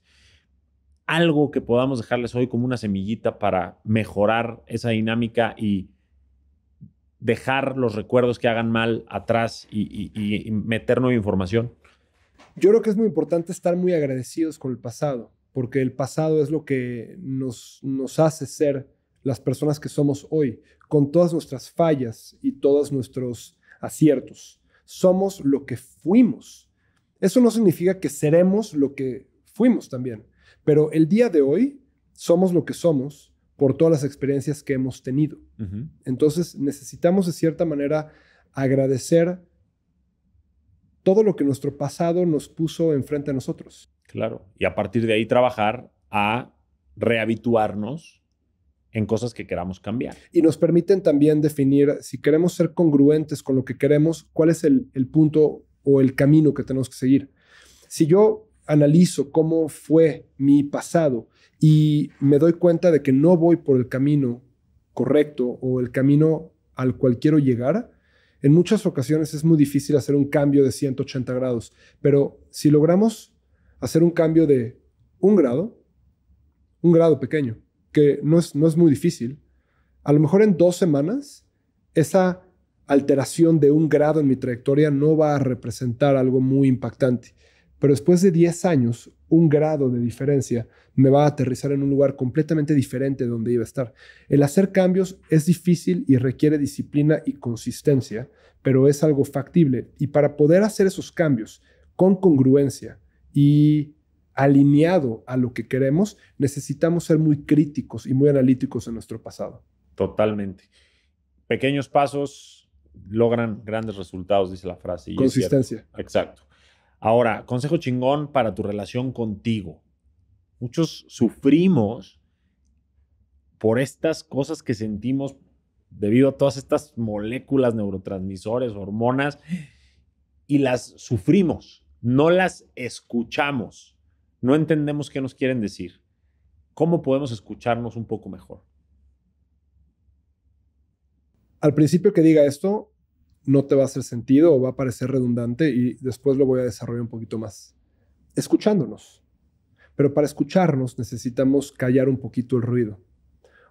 ¿Y cómo le llamaría yo al ruido? La increíble sobreexcitación que le metemos a la cabeza.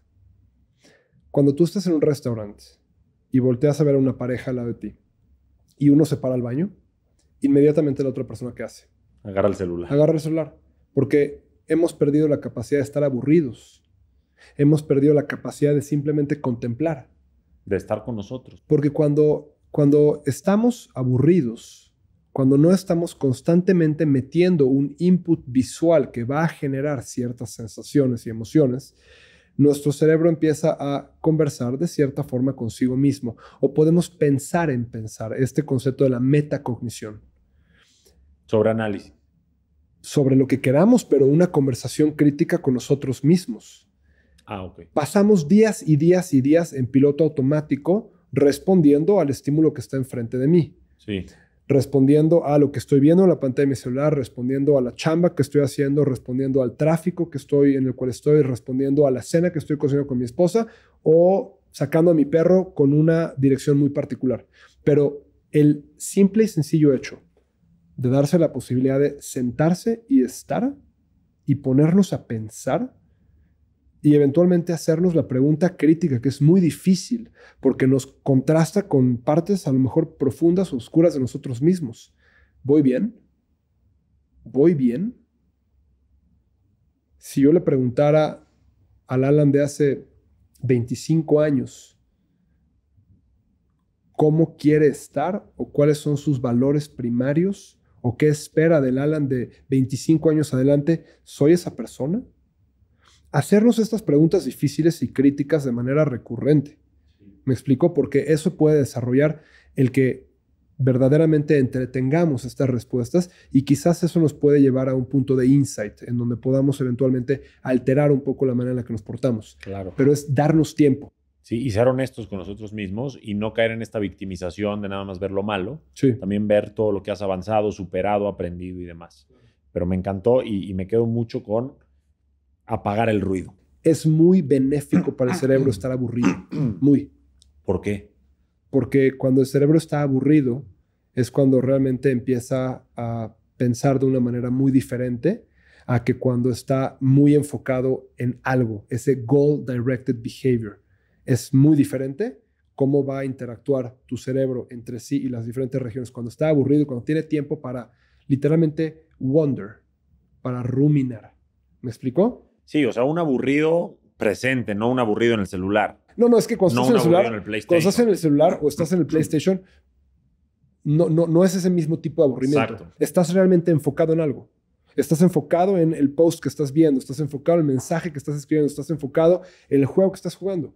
Me refiero a no estar haciendo nada. Simplemente estar pensando en cómo estoy, en cómo voy, en qué tengo que hacer, en voy bien, no voy bien, mi relación va en el camino que quiero que vaya, está estancada, tendría que hacer algo al respecto. Y es difícil estar en ese estado durante mucho tiempo, porque va a llegar un pensamiento en el cual me clave y ahora ya no estoy aburrido, ya estoy actuando de manera ejecutiva, escrutinizando ese pensamiento. Okay.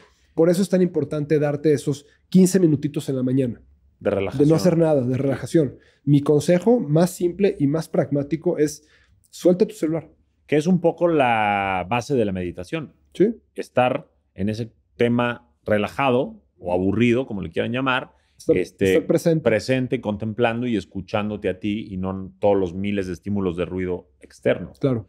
Buenísimo. Y no tiene que ser una meditación súper yogi, hindú, nada que ver. O sea, es tú contigo, con tu cafecito o tu té o si no quieres tomar nada. Yo siempre digo que cualquier persona que quiera meditar y que no sepa meditar, está bien, no necesitas saber meditar. Métete a YouTube, pon meditación de 5 minutos. ¿Para qué? Meditación de 5 minutos para dormir. Meditación de 5 minutos para relajar ansiedad. Meditación de 5 minutos para incrementar enfoque.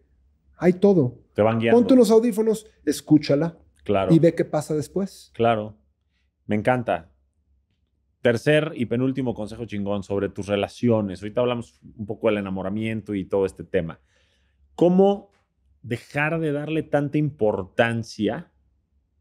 Y esto obviamente ligado a que no sea una prioridad, a tu relación en cómo te afecta a ti. No sé si soy claro. O sea, cómo ser un poquito más resiliente y fuerte respecto a una pérdida amorosa, una pelea con tu pareja, una situación de esas.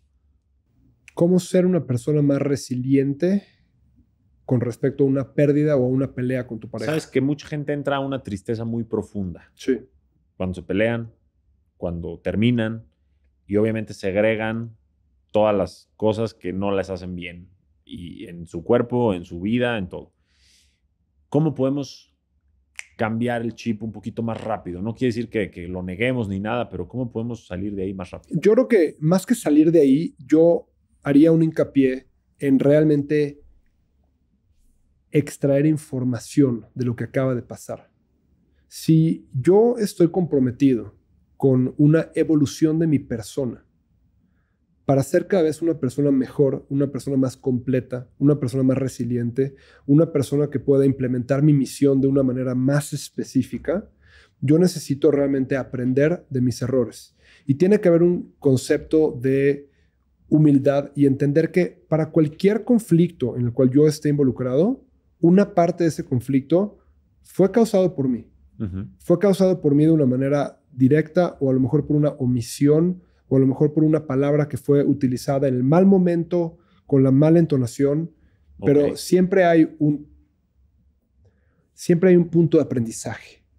Yo creo que es elemental que cuando nos enfrentamos con una pérdida, por ejemplo, hablando de una relación, tratemos de sacar un poco de información para poder eventualmente modular nuestro comportamiento hacia el futuro. Uh-huh.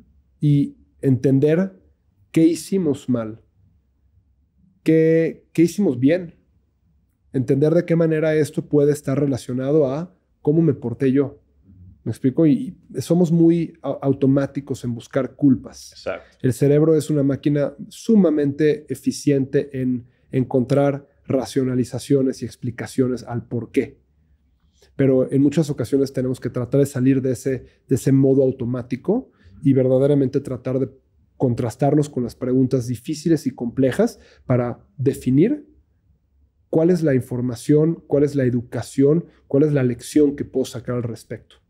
Me encanta. O sea, ser responsables, no ser esos niños que buscan echar culpas, Sí. como decíamos los niños al principio del episodio. Ser responsables, ver las lecciones, ver también ciertas cosas que podemos ver que hicimos bien como para reforzarlas y decir, ok, esto sí lo voy a volver a hacer, esto no lo voy a volver a hacer. Claro. Y a partir de ahí tomar decisiones. Me gusta. Y el último, y muy importante, y aquí el cerebro tiene una gran participación, es tu relación con el futuro. Generalmente hablo de metas y cosas así, pero hoy quiero hablar de la importancia de los pensamientos respecto a nuestro futuro y lo que puede hacernos vivir en ansiedad. O sea, cómo controlar los pensamientos cuando sintamos ese miedo al futuro o esa ansiedad. Yo siento miedo al futuro, yo siento ansiedad, al igual que la mayoría de las personas. Creo que va a ser difícil encontrarte a alguien que te diga realmente yo no siento ansiedad o yo no siento miedo o incertidumbre ante el futuro. Porque cualquier persona con un mínimo grado de pensamiento crítico, al entender cómo está el mundo alrededor de nosotros, debería de sentir algún tipo de inseguridad, incertidumbre. Es humano. Es humano. Es un instinto de supervivencia. Completamente. Tenemos una evolución en nuestro cerebro que ha mantenido estructuras que están diseñadas a estar en crisis y en estrés.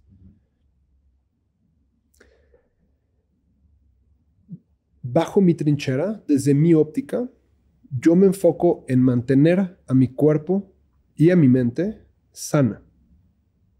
Desarrollo hábitos que procuran y me mantienen en este nivel de poder cognitivo, en este nivel de calma, en esta reconceptualización de lo que es ser una persona rica. Si tú me preguntas si tengo muchos millones de dólares, por supuesto que no, ni uno. Lejos de. Pero si me preguntas, ¿eres una persona rica? Sí, soy una persona tremendamente rica, porque tengo riqueza social, tengo pocos pero buenos amigos a quienes amo y busco y procuro, y tengo una riqueza familiar, y me he enfocado en desarrollar nexos profundos que van evolucionando con diferentes integrantes de la familia. Mi papá, mi mamá, mis hermanos, mi esposa. Y tengo una riqueza de paz mental porque priorizo mi sueño y tengo mis mecanismos para gestionar el estrés y he encontrado uno que otro hábito que me ayuda para mantener mi estrés bajo.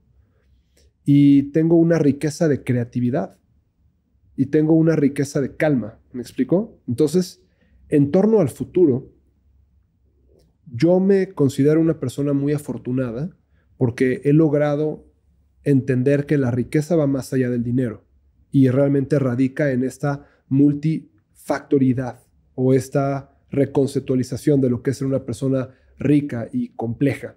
Y es tomar en cuenta todos estos diferentes elementos.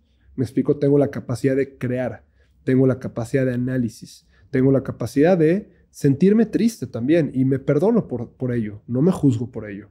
¿Me explico? Entonces, todo esto creo que guía a tener una conversación profunda con uno mismo y entender que hay miedo, sí. Hay estrés, sí. ¿Qué estoy haciendo al respecto para poder enfrentar ese miedo y ese estrés de una manera más completa y más resiliente? Para mí es desarrollar los hábitos que garantizan que tenga una salud y una resiliencia tanto cognitiva como física. Me encanta porque con eso vamos a cerrar este episodio que fue muy sobre hábitos y es que la mejor manera de construir tu futuro o de enfrentar lo que pueda venir en el futuro es con lo que estás haciendo hoy, con los hábitos que tienes hoy o que pueden cambiar hoy. Alan, un placer, un deleite y un reto mental platicar contigo. Me encanta tener invitados como tú. Te voy a estar invitando más. Gracias. A la gente que nos escucha, si les gustó este episodio, compártanlo porque podemos ayudar a muchas personas. Suscríbanse al canal para que les sigan llegando este tipo de episodios y nutran sus perspectivas. sepan mucho más respecto a sí mismos y a lo que pueden hacer con el exterior. Y bueno, pues si quieren continuar sabiendo de Alan, ahí les dejamos las redes sociales y todo. Alan, muchísimas gracias. Gracias, Johnny. Un gusto estar aquí. Realmente. Igualmente. Te damos un aplauso aquí en el set, como ya es tradición. Muchas gracias.